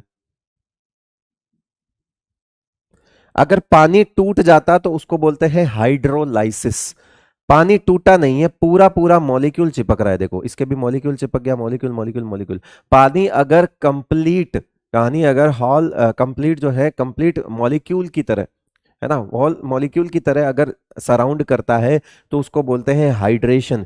क्या ऐसा हाइड्रेशन एनायन के लिए भी होगा, बिल्कुल होगा। एनायन के लिए कैसे होगा सर, एनायन तो यह है तो फिर इस पे माइनस चार्ज है तो माइनस माइनस पास कैसे आएंगे, तो अरे तो ये उल्टे तरीके से आता है बेटा, ये हाइड्रोजन वाले एंड से आता है। ये कैसे आता है बेटा, हाइड्रोजन वाले एंड से आता है। सिलेबस में मतलब हम जो पढ़ते हैं तो केटायन के हाइड्रेशन पे ज्यादा ध्यान दिया जाता है, एनायन के हाइड्रेशन पे इतना ज्यादा ध्यान नहीं दिया जाता। फिर भी बता देता हूं कि ये पार्शियल पॉजिटिव है तो ये इस एंड से आएगा। ये किस एंड से आएगा बेटा, इस एंड से आएगा, ये इस एंड से आएगा। बट हाँ ठीक है, ये ध्यान रखना, हाइड्रेशन कभी ध्यान रखना, हाइड्रेशन केटायन एनायन दोनों का होता है हाइड्रेशन। कभी गलती मत कर देना कि हाइड्रेशन सिर्फ केटायन के लिए बोल दो, नहीं। मैं मानता हूं वैल्यू इसकी है, इज्जत इसकी है, मार्केट में इज्जत केटायन की है, लेकिन ऐसी बात नहीं कि एनायन का हाइड्रेशन नहीं होता, होता है उसका भी। तो केटायन के लिए ज्यादातर सोचा जाता है, बट ठीक है मैंने आपको बता दिया। इस प्रोसेस को बोलते हैं हाइड्रेशन। हाइड्रेशन से क्या बना, ये हाइड्रेटेड केटायन है और ये आपका क्या है बेटा, ये हाइड्रेटेड एनायन होगा।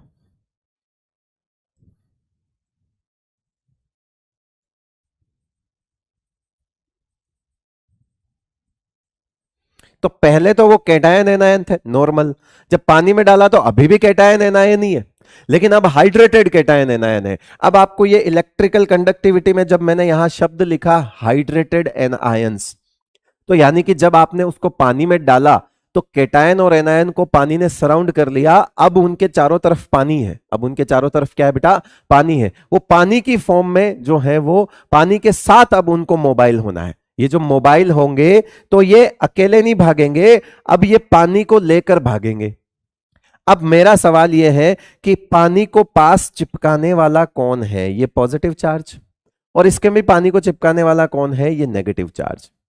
एक शब्द आता है वो क्या, चार्ज अपॉन रेडियस, जिसको बोलते हैं पोलराइजिंग पावर। क्या बोलते हैं जिसको बेटा, आयनिक पोटेंशियल शब्द यूज करते हैं, आयनिक पोटेंशियल शब्द यूज करते हैं। क्या होता है, आयनिक पोटेंशियल। एक शब्द आता है आयोनिक पोटेंशियल, आयंस के अंदर कितना पोटेंशियल है, उसकी ताकत, उसकी औकात, आयनिक पोटेंशियल।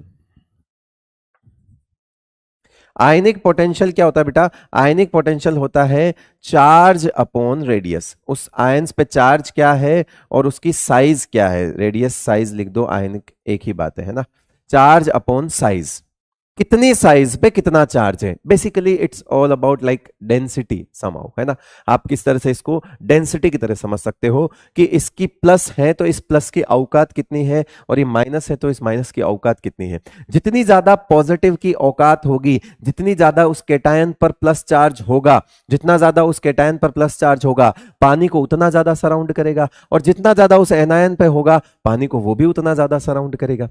तो इसका मतलब है हाइड्रेशन जो है, मैं आपको यहां लिख सकता हूं क्या, मैं यहां लिख सकता हूं क्या कि हाइड्रेशन, मैं यहां लिख सकता हूं क्या कि degree of hydration, degree of hydration, degree of hydration, degree of hydration is directly proportional to ionic potential. Degree of hydration is directly proportional to ionic potential, क्योंकि जितना छोटा होगा आयनिक पोटेंशियल होगा, जितना चार्ज ज्यादा होगा उतना ज्यादा होगा। आयनिक पोटेंशियल को क्या बोल देते हैं बेटा, फाई बोल देते हैं। क्या बोल देते हैं हम इसको, फाई। या आयनिक पोटेंशियल को क्या बोल दिया जाता है, फाई बोल दिया जाता है। तो degree of hydration is directly proportional to phi. क्या समझाया मैंने कि जितना ज्यादा इस कैटायन और एनायन की पावर होगी, उतना ज्यादा इनको पानी सराउंड करेगा, और जितनी ज्यादा हाइड्रेशन होगी उतनी ज्यादा हाइड्रेशन एनर्जी भी रिलीज होगी। तो degree of hydration is directly proportional to the ionic potential. अब मैं आपसे सवाल पूछूं, मान लो मैं आपसे सवाल पूछूं, आपसे पूछूं, बहुत सारी चीजें पूछ लेता हूं, चलो आ जाओ, बहुत सारी चीजें पूछ लेता हूं कि हमने दे लिया क्या, हमने ये दे दिया कि एक है लिथियम प्लस, एक है सोडियम प्लस, एक है पोटेशियम प्लस, एक है रुबिडियम प्लस, और एक है सीजियम प्लस। ये एग्जांपल ले लिया हमने, देखते जाना। हाइड्रेशन समझा रहा हूं बेटा, बहुत इंपॉर्टेंट टॉपिक है ये, ध्यान से सुनना। लिथियम प्लस के पास चार्ज प्लस ही है। एक आपको मैं वापस याद दिला देता हूं कि फाई इज इक्वल्स टू होता है charge upon radius, charge upon radius बोल दो, साइज बोल दो, एक ही बात है, ठीक है, रेडियस बोल दो, ठीक है। यानी कि Q अपॉन क्या हो जाएगा, R हो जाएगा। अब प्लस के लिए देख रहे हो तो Q प्लस मान लो, R के लिए तो R प्लस मान लो। तो ये तो ऐसा, ये तो चेंज हो सकता है ना कि ये R माइनस हो, ये Q प्लस है तो ये R प्लस हो सकता है, ये चेंज हो सकता है। आप किसके लिए देख रहे हो, कैटायन के लिए देख रहे हो, एनायन के लिए देख रहे हो, उस हिसाब से आप चेंज कर सकते हो। मुझे बताओ, इनमें प्लस तो सब पे सेम है, इन सब में प्लस तो सेम है, इन सब में क्या है, इधर से इधर जा रहे हो, इधर से इधर जा रहे हो, तो चार्ज, चार्ज क्या है, चार्ज तो सेम है, चार्ज तो सेम है, +1, ठीक है। लेकिन जो साइज है, कैटायन की साइज है, वो क्या हो रही है, इंक्रीज हो रही है ना। बट कैटायन की साइज जो है वो इंक्रीज हो रही है, तो फाई क्या होगा, तो फाई क्या होगा, डिक्रीज होगा। फाई डिक्रीज होगा तो degree of hydration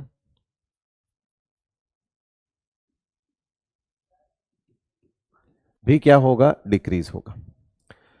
top to bottom आ रहे हो तो डिग्री ऑफ हाइड्रेशन भी क्या होगा, डिक्रीज होगा। इसका मतलब है कि हमारे पास हाइड्रेशन एनर्जी, हाइड्रेशन एनर्जी भी क्या होगी, डिक्रीज होगी। अरे भाई, जब हाइड्रेशन कम होगा तो एनर्जी कम रिलीज होगी। हाइड्रेशन का मतलब क्या है, प्लस, और पानी का सराउंड आपस में टेम्परेरी अट्रैक्शन। तो वो टेम्परेरी अट्रैक्शन जब कम होगा, तो टेम्परेरी अट्रैक्शन जब कम होगा तो एनर्जी भी कम रिलीज होगी। तो ये तो सिंपल सा सवाल हो गया, एकदम सिंपल सा वाला सवाल हो गया। तो लिथियम, सोडियम, पोटेशियम, रुबिडियम के केस में देख सकते हो आप, टॉप टू बॉटम कहीं पे भी देख सकते हो, डिग्री ऑफ हाइड्रेशन जो है वो डिक्रीज होगी। अब मेरा सवाल ये है कि अब अपन बहुत सारे सवाल करके देख लेते हैं, ठीक है, बहुत सारे सवाल करके देख लेते हैं, उससे हम देखेंगे, ठीक है। चलो, तो डिग्री ऑफ हाइड्रेशन भी क्या होगी, डिक्रीज होगी, यहां तक है। अब इसको अपन एक नए तरीके से सारी चीजें देख लेते हैं। सबसे पहले मैं बोल दूं, अगर मैं आयनिक साइज की बात करूं, ठीक है, फिर मैं बात करूं डिग्री ऑफ हाइड्रेशन,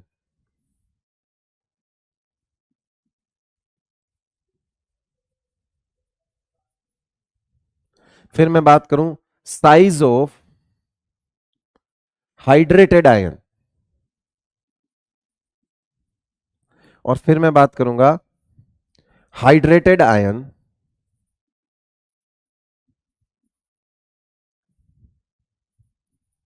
मोबिलिटी। इतने सारे ऑर्डर देखते जाऊंगा, कनेक्टेड है सारी चीजें, देखते जाना बेटा। आयनिक साइज में आपको पता है कि लिथियम प्लस से बड़ा सोडियम प्लस होता है ना, और पोटेशियम प्लस उससे बड़ा, रुबिडियम प्लस उससे बड़ा, और सीजियम प्लस उससे बड़ा, ठीक है। साइज बढ़ रही है, इनकी साइज तो बढ़ रही है, अभी बताया तो पीछे, नॉर्मल में तो साइज इंक्रीज ही हो रही है इनकी, ठीक है। अब जब साइज इंक्रीज हो रही है, बात आती है डिग्री ऑफ हाइड्रेशन की। तो अब सबके लिए अलग अलग सोचो, अगर इसको पानी में फेंकोगे तो इसका डिग्री ऑफ हाइड्रेशन सबसे ज्यादा होगा। डिग्री ऑफ हाइड्रेशन किसका ज्यादा होगा, लिथियम प्लस का डिग्री ऑफ हाइड्रेशन सबसे ज्यादा होगा, उससे कम सोडियम प्लस का होगा, उससे कम पोटेशियम प्लस का होगा, और उससे प्लस रुबिडियम प्लस, और पीछे लिखा हुआ है सीजियम प्लस का सबसे कम, क्योंकि 5 पे चलता है। तो पानी के अंदर हाइड्रेशन तो सबसे कम होगा। डिग्री ऑफ हाइड्रेशन समझ लो, हाइड्रेशन एनर्जी समझ लो, दोनों एक ही बात है, हमने लिख दिया। फिर आता है कि अगर इसका डिग्री ऑफ हाइड्रेशन ज्यादा होगा तो इसके पास पानी ज्यादा आएगा, यानी कि हाइड्रेटेड आयन की साइज जो है वो इसकी ज्यादा होगी, Na प्लस की उससे कम होगी। भाई सिंपल सी बात है, डिग्री ऑफ हाइड्रेशन ज्यादा मतलब पानी ज्यादा चिपकेगा, पानी ज्यादा चिपकेगा तो अब पानी के साथ आपको चीजें देखनी है। पानी के साथ क्या देखनी है आपको, चीजें देखनी है कि पानी के साथ मिला के इसकी कितनी साइज है, वो होती है हाइड्रेटेड आयन की साइज। तो इसकी ज्यादा होगी, इसकी और कम होगी, और इसकी और कम होगी, और इसकी सबसे कम होगी। करेक्ट है बेटा। अब मेरी बात है कि हाइड्रेटेड आयन की मोबिलिटी देखनी है, कंडक्टिविटी, इलेक्ट्रिकल कंडक्टिविटी बोल दो, मोलर कंडक्टिविटी का ऑर्डर बोल दो।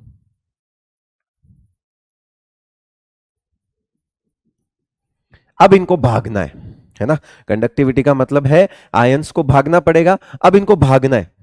अब भागने के लिए बात जब करेंगे तो भागेंगे कैसे, आप बस सोचो जरा, भागना है इनको, कैसे भागेंगे। इसके पास पानी का वजन ज्यादा है, उसको नहीं भागना है, पानी में फेंक दिया, हाइड्रेटेड आयन को भागना है।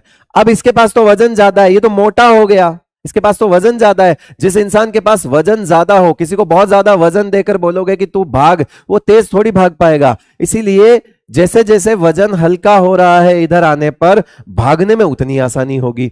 तो अब ये चीज वापस से ऐसे हो जाएगी, वापस से कैसे हो जाएगी, अब आप इसके लिए लिथियम प्लस एक्वस से ज्यादा अच्छा भागेगा सोडियम प्लस एक्वस, क्यों, क्योंकि ये हल्का है।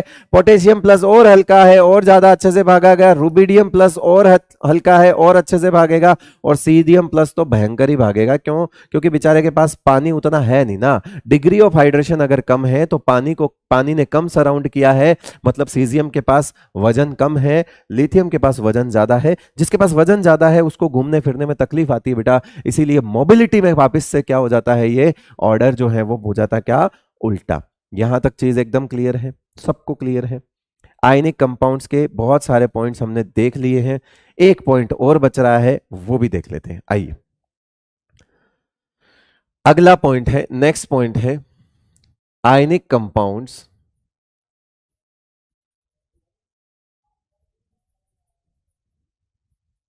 Have high melting point and boiling point as compared to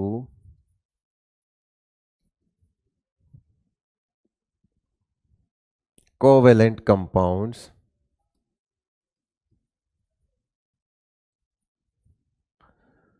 small covalent compounds exist in molecules,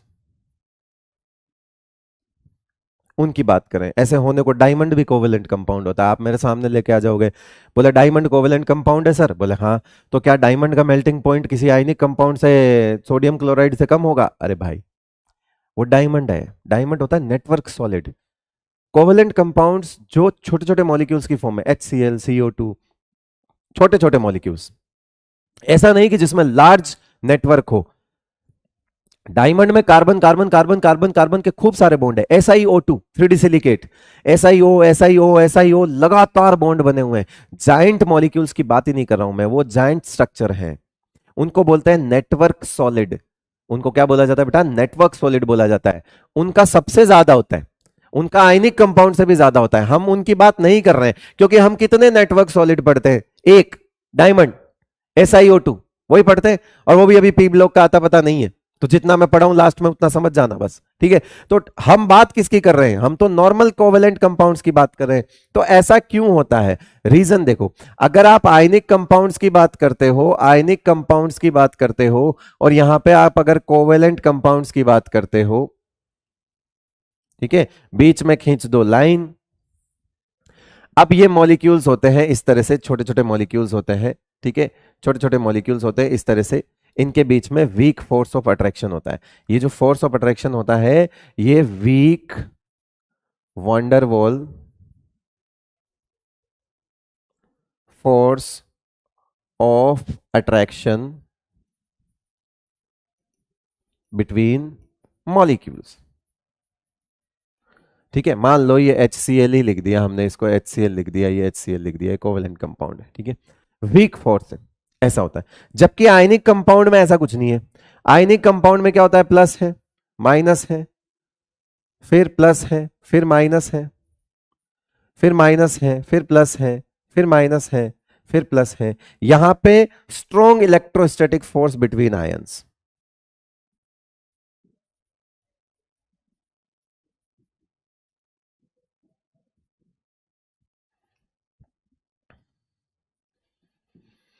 ions के बीच में strong electrostatic force of, strong शब्द है, स्ट्रॉन्ग है, तो इनका melting point and boiling point क्या होगा? हाई होगा। जबकि यहां पर लड़ाई सीधी, यहां पर लड़ाई सीधी प्लस और माइनस को सेपरेट करने की है। यहां लड़ाई ये नहीं है, आपको H और Cl का बॉन्ड नहीं तोड़ना है बेटा, आपको HCl और HCl को सेपरेट करना है। अगर HCl सॉलिड है तो ये मॉलिक्यूल्स ज्यादा चिपके हुए होंगे, अगर HCl लिक्विड है तो ये मॉलिक्यूल्स थोड़े दूर होंगे, और अगर HCl गैस है तो ये मॉलिक्यूल सबसे ज्यादा दूर होंगे। यानी आपकी लड़ाई मॉलिक्यूल मॉलिक्यूल के बीच में लगने वाले वीक फोर्स से है, और वीक फोर्स होने की वजह से इनका मेल्टिंग पॉइंट बॉइलिंग पॉइंट क्या होगा? लो होता है। क्या होता है बेटा? लो होता है। क्यों? क्योंकि आपकी जिससे लड़ाई है वो वीक है। और यहां पे क्या है कि यहां पे अगर सॉलिड है तो प्लस माइनस के बीच में ही अट्रैक्शन है। मेल्ट करोगे, लिक्विड बनाओगे तो भी उसके अगेंस्ट ही जाना पड़ेगा, आप गैसियस फॉर्म में ले जाओगे तो भी इसके अगेंस्ट ही जाना पड़ेगा। तो कुल मिला के आपकी लड़ाई किससे है? स्ट्रोंग आदमी से है, बड़े पहलवान से लड़ाई है। जोर ज्यादा मारना पड़ेगा, टेम्परेचर ज्यादा देना पड़ेगा मेल्ट करने के लिए, है ना, लिक्विड बनाने के लिए, गैस बनाने के लिए ज्यादा टेम्परेचर देना पड़ेगा। इसीलिए इनके क्या होता है? मेल्टिंग पॉइंट बॉइलिंग पॉइंट क्या होता है बेटा? हाई होता है। और इनका मेल्टिंग पॉइंट बॉइलिंग पॉइंट क्या होता है? लो होता है। ये आयनिक कंपाउंड्स की ढेर सारे, हमने खूब सारे सवाल हमने आयनिक कंपाउंड्स की प्रॉपर्टीज को लेकर कर लिए हैं। अब हम लैटिस एनर्जी की तरफ बढ़ेंगे, ठीक है, छोटा सा टॉपिक है, चलिए तो ये आप नोट कर लो, फिर आगे बढ़ते हैं। लेकिन लैटिस एनर्जी स्टार्ट करने से पहले, है ना, एक चीज जो मुझे लगता है कि मैंने आपको आयनिक कंपाउंड्स की तो बता दी थी, इलेक्ट्रिकल कंडक्टिविटी, तो क्यों ना साथ साथ में कोवेलेंट्स के लिए भी देख लें। ये आयनिक के लिए तो मैंने बता दी थी, तो मैं आपके सामने ये वाली स्लाइड लेकर आ गया हूं। आपको कुछ नहीं करना, ये मैं समझा चुका हूं। आयनिक के अंदर मैं डिटेल में जा चुका हूं कि सॉलिड के अंदर कंडक्टिविटी नहीं दिखाएंगे, मॉल्टन स्टेट में दिखाएंगे, एक्वस फॉर्म में, हाइड्रेटेड फॉर्म में भागेंगे। आयनिक मोबिलिटी हमने देखी है। तो आपको क्या ध्यान रखना है, सॉलिड नहीं करता, मॉल्टन और लिक्विड करेंगे। कोवेलेंट कंपाउंड्स जो होते हैं उनमें ना तो सॉलिड में होगा आयंस, ना मॉल्टन फॉर्म में आयंस डेवलप होंगे। यस, अगर उसको आप पानी में फेंकते हो और अगर उसका डिसोसिएशन हो जाता है और आयंस प्रोड्यूस हो जाते हैं डिफरेंट डिफरेंट, है ना, तो फिर वहां पर जो है वो कंडक्टिविटी दिख सकती है। तो इसमें सिर्फ एक्वस में वो करेगा।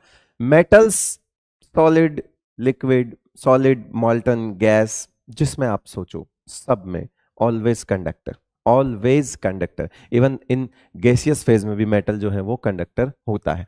तो ये चीजें मैंने आपको क्लियर कर दी हैं। अब बात आती है अगली एक चीज जो हम सीखते हैं। आपने बॉन्ड हैबर साइकिल सुना होगा, आपको थर्मोडायनेमिक्स में पढ़ाया हुआ या पढ़ा होगा आपने कभी। To form a stable ionic compound released energy must be greater than the energy absorb. देखो ये तो धंधे का नियम है। अगर तुमको प्रॉफिट ज्यादा मिलेगा इन्वेस्टमेंट से, जो आपने पैसा इन्वेस्ट किया है उससे ज्यादा तुमको प्रॉफिट मिलेगा, तो ही धंधा स्टेबल होगा।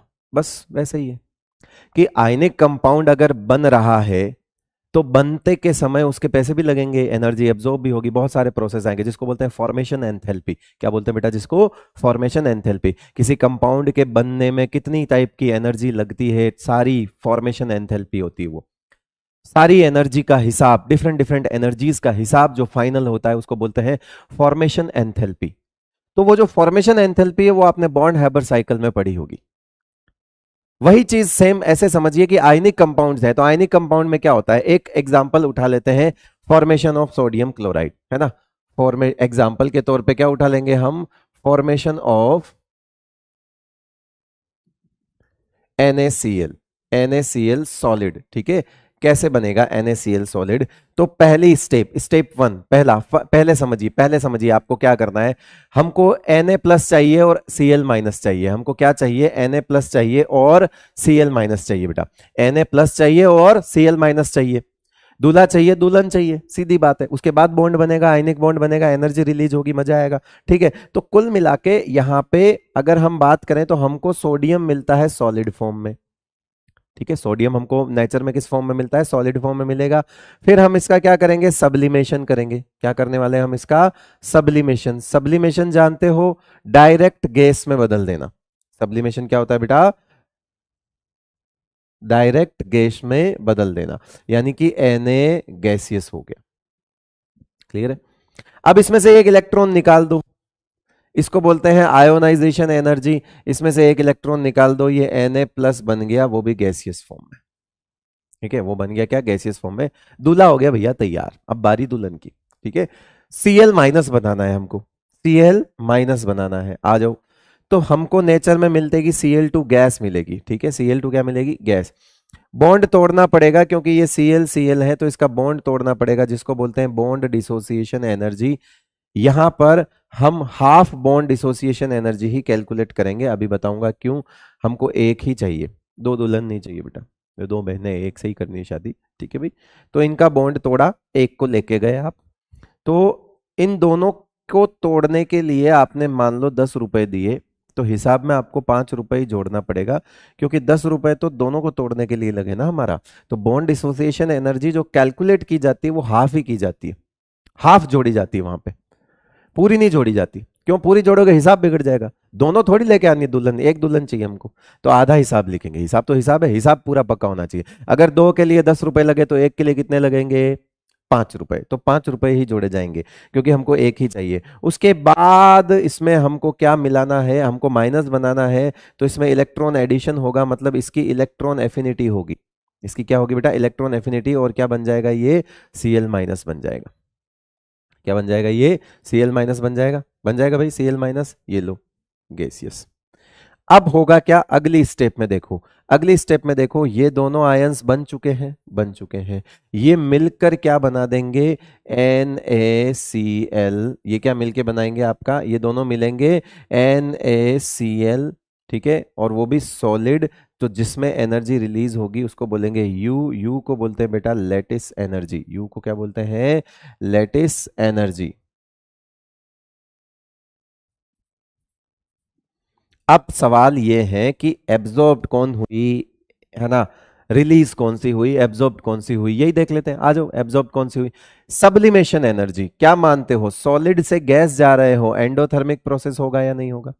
भाई सॉलिड का मतलब पास पास, गैस का मतलब दूर दूर। दुनिया में जब जब भी पास पास वालों को दूर दूर करना चाहोगे तो वहां क्या होने वाला है, वहां पर आपको एनर्जी देनी पड़ेगी। यहां एनर्जी दे दी, एंडोथर्मिक।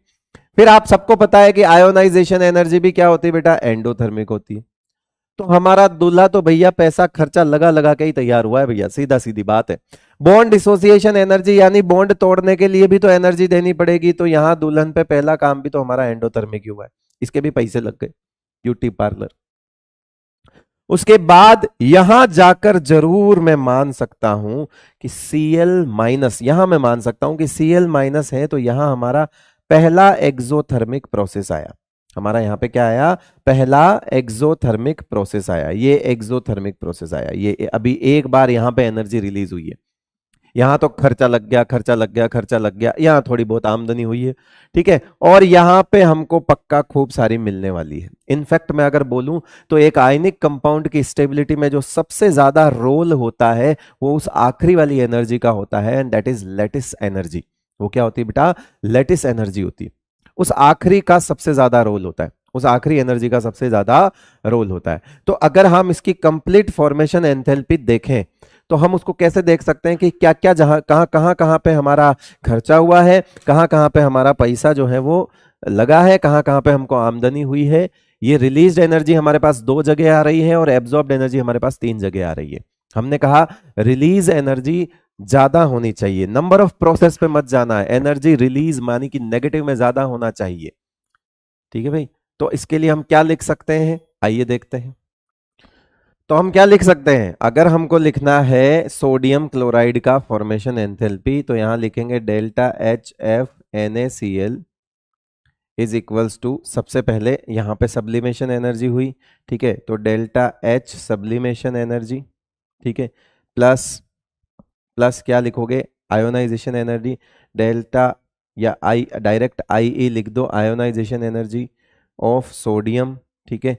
और फिर यहाँ पे साथ में क्या लिखोगे, bond dissociation energy, bond dissociation energy plus साथ में क्या लिखोगे, प्लस अब यहाँ पे इलेक्ट्रॉन एफिनिटी जो कि माइनस में है, माइनस में आएगी, इसकी तो एक्सो आएगी, प्लस यहाँ भी रिलीज होगी एनर्जी, क्योंकि गैस से पहली चीज तो प्लस माइनस चिपक रहे हैं तो रिलीज करेंगे, दूसरा चिपकने के बाद सॉलिड भी बन रहे हैं, गैस से सॉलिड भी बन रहे हैं, दूर से पास भी आ रहे हैं, तो यहां तो अट्रैक्शन हो रहा है, यहां तो सब्लिमेशन का उल्टा काम हो रहा है, तो यहां तो फायदा ही फायदा है। पहला तो फायदा प्लस माइनस चिपक रहे हैं, दूसरा चिपक के सॉलिड भी बन रहे हैं, चिपक रहे हैं, पास आ रहे हैं, एनर्जी रिलीज होगी, तो इसको लेटिस एनर्जी बोलेंगे, यहां पे माइनस में आएगी वो भी। तो ये एक इसका बॉन्ड हेबर साइकिल हो गया। हमारा सवाल तो खैर इतना कुछ सोचने से कुछ होता ही नहीं है। मैं तो इतना जानता हूं कि तुमको अगर पूछा जाए कि एक स्टेबल आयनिक कंपाउंड के लिए क्या क्या होना चाहिए, है ना, फॉर स्टेबल आयनिक कंपाउंड के लिए क्या क्या होना चाहिए, तो मैं आपको सीधे सीधे शब्दों में सिखा सकता हूं। फिर हम फॉर स्टेबल आयनिक कंपाउंड, है ना, अभी हमने देखा कि जो रिलीज्ड एनर्जी है, एक्सोथर्मिक प्रोसेस ज्यादा होना चाहिए और एंडो जो है वो कम होना चाहिए। अब एक्सो कौन कौन से हैं वो देखो, एक्सो है एक तो एक तो हो गई आपकी इलेक्ट्रॉन एफिनिटी, एक हो गई ऑफ एनायन, है ना, ऑफ नॉन मेटल, ऐसे समझ लो of non metal, non metal electron खाएगा, और दूसरी हो गई आपकी कौन सी, लेटिस एनर्जी, ये तो हो गई आपकी एक्सोथर्मिक। एंडोथर्मिक कौन कौन सी हो गई, एंडोथर्मिक के लिए क्या लिख सकते हैं, एंडोथर्मिक में कौन सा हो गया, सब्लिमेशन एनर्जी ऑफ मेटल, ठीक है, फिर आयोनाइजेशन एनर्जी ऑफ मेटल, और यहां पे bond dissociation energy of non metal. तो यहां पे क्या क्या लिख सकते हो आप, कि जो ज्यादा है वो ज्यादा होने चाहिए और जो कम है वो कम होना चाहिए। तो for stable ionic compound ionisation energy of metal, आपसे पूछा जाए ionisation energy of metal should be less. ठीक है, उसके बाद सब्लिमेशन एनर्जी पूछी जाए, सब्लिमेशन एनर्जी ऑफ मेटल, ये भी क्या होना चाहिए, शुड बी लेस। उसके बाद पूछा जाए बॉन्ड डिसोसिएशन एनर्जी या electron affinity of non metal should B high, ये ज्यादा होनी चाहिए बेटा। माइनस वाली चीजें हमको ज्यादा चाहिए, एक्सो वाली हमको ज्यादा चाहिए। लेटिस एनर्जी है ना, lattice energy should be, lattice energy जो है वो क्या होनी चाहिए, हाई होनी चाहिए। माइनस वाले ज्यादा होने चाहिए, तभी तो माइनस में वैल्यू ज्यादा आएगी। और एंडोथर्मिक प्रोसेस जो है वो, नंबर ऑफ प्रोसेस पे मत जाना, रिलीज एनर्जी देखना। तो स्टेबल, ऐसे आप सवाल कर सकते हो कि एक आयनिक कंपाउंड के स्टेबल होने के लिए क्या कम होना चाहिए, क्या ज्यादा होना चाहिए। इनके उल्टे स्टेटमेंट लिखे हुए होंगे तो आप समझ जाना कि वो गलत है। ठीक है, बात क्लियर है बेटा। अगले लेक्चर में हम लेटिस एनर्जी स्टार्ट करेंगे, अगले लेक्चर में स्टार्ट करेंगे। बहुत सारे बच्चे कमेंट में लिखते हैं कि 1.5 घंटे का ही लेक्चर क्यों लेते हो। देख बेटा, अगर मैं 2-2 घंटे या 2.5-2.5 घंटे के लेक्चर डालने भी लग जाऊंगा तो पता है क्या होगा, तुम उसको 4-4 घंटे में कंप्लीट करोगे। 4 घंटे में इसको तुम कंप्लीट करते हो, 1.5 घंटे के लेक्चर को 2-2.25 घंटे में कंप्लीट कर लेते हो, मैक्सिमम 2.5 मान लो। तो मैं ये कह रहा हूं कि अगर मैं 1.5-1.5 घंटे के लेक्चर लेता हूं, है ना, अगर मैं 1 आवर एंड 30 मिनट का लेक्चर लेता हूं तो मेरे को शायद 2 लेक्चर एक्स्ट्रा लेने पड़ेंगे। कितने, इतना ही होता है, तुमको लगता है ऐसा ही, शायद 2 या 3 लेक्चर ही एक्स्ट्रा लेने पड़ेंगे। अब 2 या 3 लेक्चर का मतलब है कि तुम्हारे तो बहुत सारे घंटे बचा लिए मैंने तो। ठीक है, दूसरा, किसी एक सब्जेक्ट की वजह से दूसरा सब्जेक्ट हैम्पर नहीं होना चाहिए। आज मैं डालने को 4 घंटे की रिकॉर्डिंग डाल दूं और बोलूंगा लैक खत्म, ऐसी कोई मजबूरी आएगी तो मैं कर भी दूंगा, फिलहाल नहीं है तो क्यों करूं, मैं अपनी वजह से तुम्हारे दूसरे सब्जेक्ट का नुकसान क्यों करूं। ठीक है, हर चीज, क्यों ऐसे सोचते हो कि एक ही बार में सारी खा जाओगे।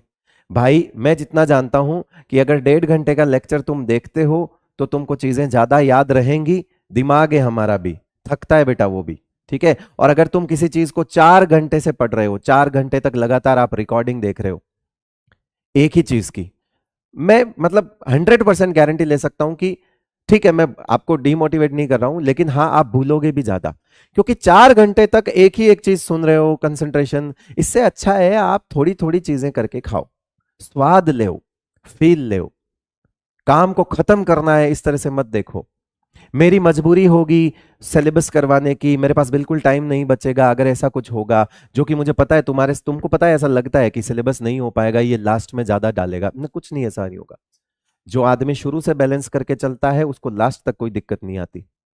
मैंने ना तो बहुत ज्यादा स्लो पढ़ाया है, ना मैं बहुत ज्यादा फास्ट भगा रहा हूं, मैं अपनी स्पीड जितनी होनी चाहिए मुझे पता है ना, कितने लेक्चर चाहिए मैं उतने लेक्चर में लूंगा और आपको सिलेबस करवा के दूंगा। शुरू में बहुत धीरे भाग के लास्ट में बहुत ज्यादा फास्ट हो जाना मेरी आदत नहीं है, मुझे 10 से 11 साल हो चुके हैं इस फील्ड में पढ़ाते हुए, मैंने अपना सिलेबस हमेशा टाइम पे खत्म करवाया है। ठीक है, मेरे को पता है, इसीलिए बेटा परेशान मत हो, मैं कोई डांट नहीं रहा हूं आपको, आपको ऐसे नहीं बोल रहा हूं कि आप ऐसे कमेंट मत करो, बस सिंपल सी बात है, बात को समझो, ये मैं आपके फायदे के लिए कर रहा हूं।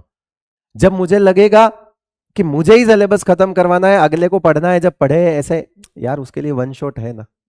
बहुत सारे बच्चे हैं जो आपके आज यहां पर सुन रहे हैं, मैं जानता हूं सिर्फ बैच परचेज किया हुआ है, थोड़ी देर चलाते हैं लेक्चर फिर बंद कर देते हैं, कुछ काम आ जाता है, उनकी लाइफ की अपनी प्रायोरिटीज अलग होंगी, तो उनके लिए आएगी उम्मीद, सीरीज लेके आएंगे वो 720 में से 350 नंबर, और फिर अगले साल फिर ड्रॉप करेंगे और उनको समझ आएगा कि वन शॉट से फायदा जरूर हुआ, लेकिन क्या फायदा हुआ, हमारे 100 नंबर आ रहे थे तो हमारे 350 आ गए।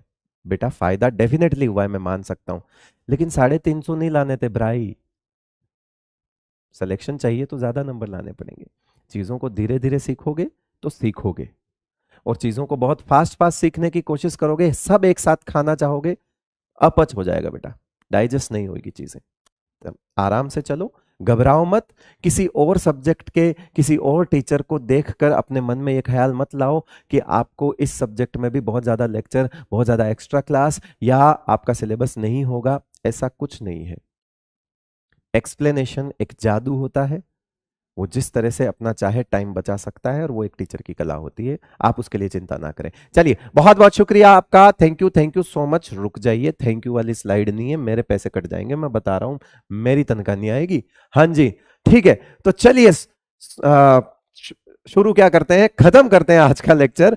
और थैंक यू सो मच। नमस्कार, है ना। खुश रहिए, मस्त रहिए, स्वस्थ रहिए, और 24 घंटे नहीं, लेकिन जितने चाहिए उतना घंटे पढ़ाई में व्यस्त रहिए। सारे काम करिए, मैं हमेशा बोलता हूं सारे काम करने हैं आपको। आपको थोड़ी देर टीवी भी देखनी है, आपको अपने घर वालों से भी बात करनी है, आपको पूरा दिन, आपको स्क्रीन टाइम जो है वो आपका स्क्रीन टाइम बहुत जाता है, क्योंकि आपको लेक्चर्स देखने पड़ते हैं। हम समझ सकता हूं, मैं समझ सकता हूं आपका दर्द, लेकिन बेटा पॉइंट यही है कि आपको फिर भी मैनेज करना ही पड़ेगा। घर वालों से बात करिए, दोस्तों से बात करिए, मन हल्का होता है, लोगों से मिलते रहिए, जुलते रहिए, सब काम करिए। जब आपका दिमाग एकदम फ्रेश रहेगा तो आप पढ़ाई अच्छे से कर पाएंगे। शुक्रिया, थैंक यू सो मच।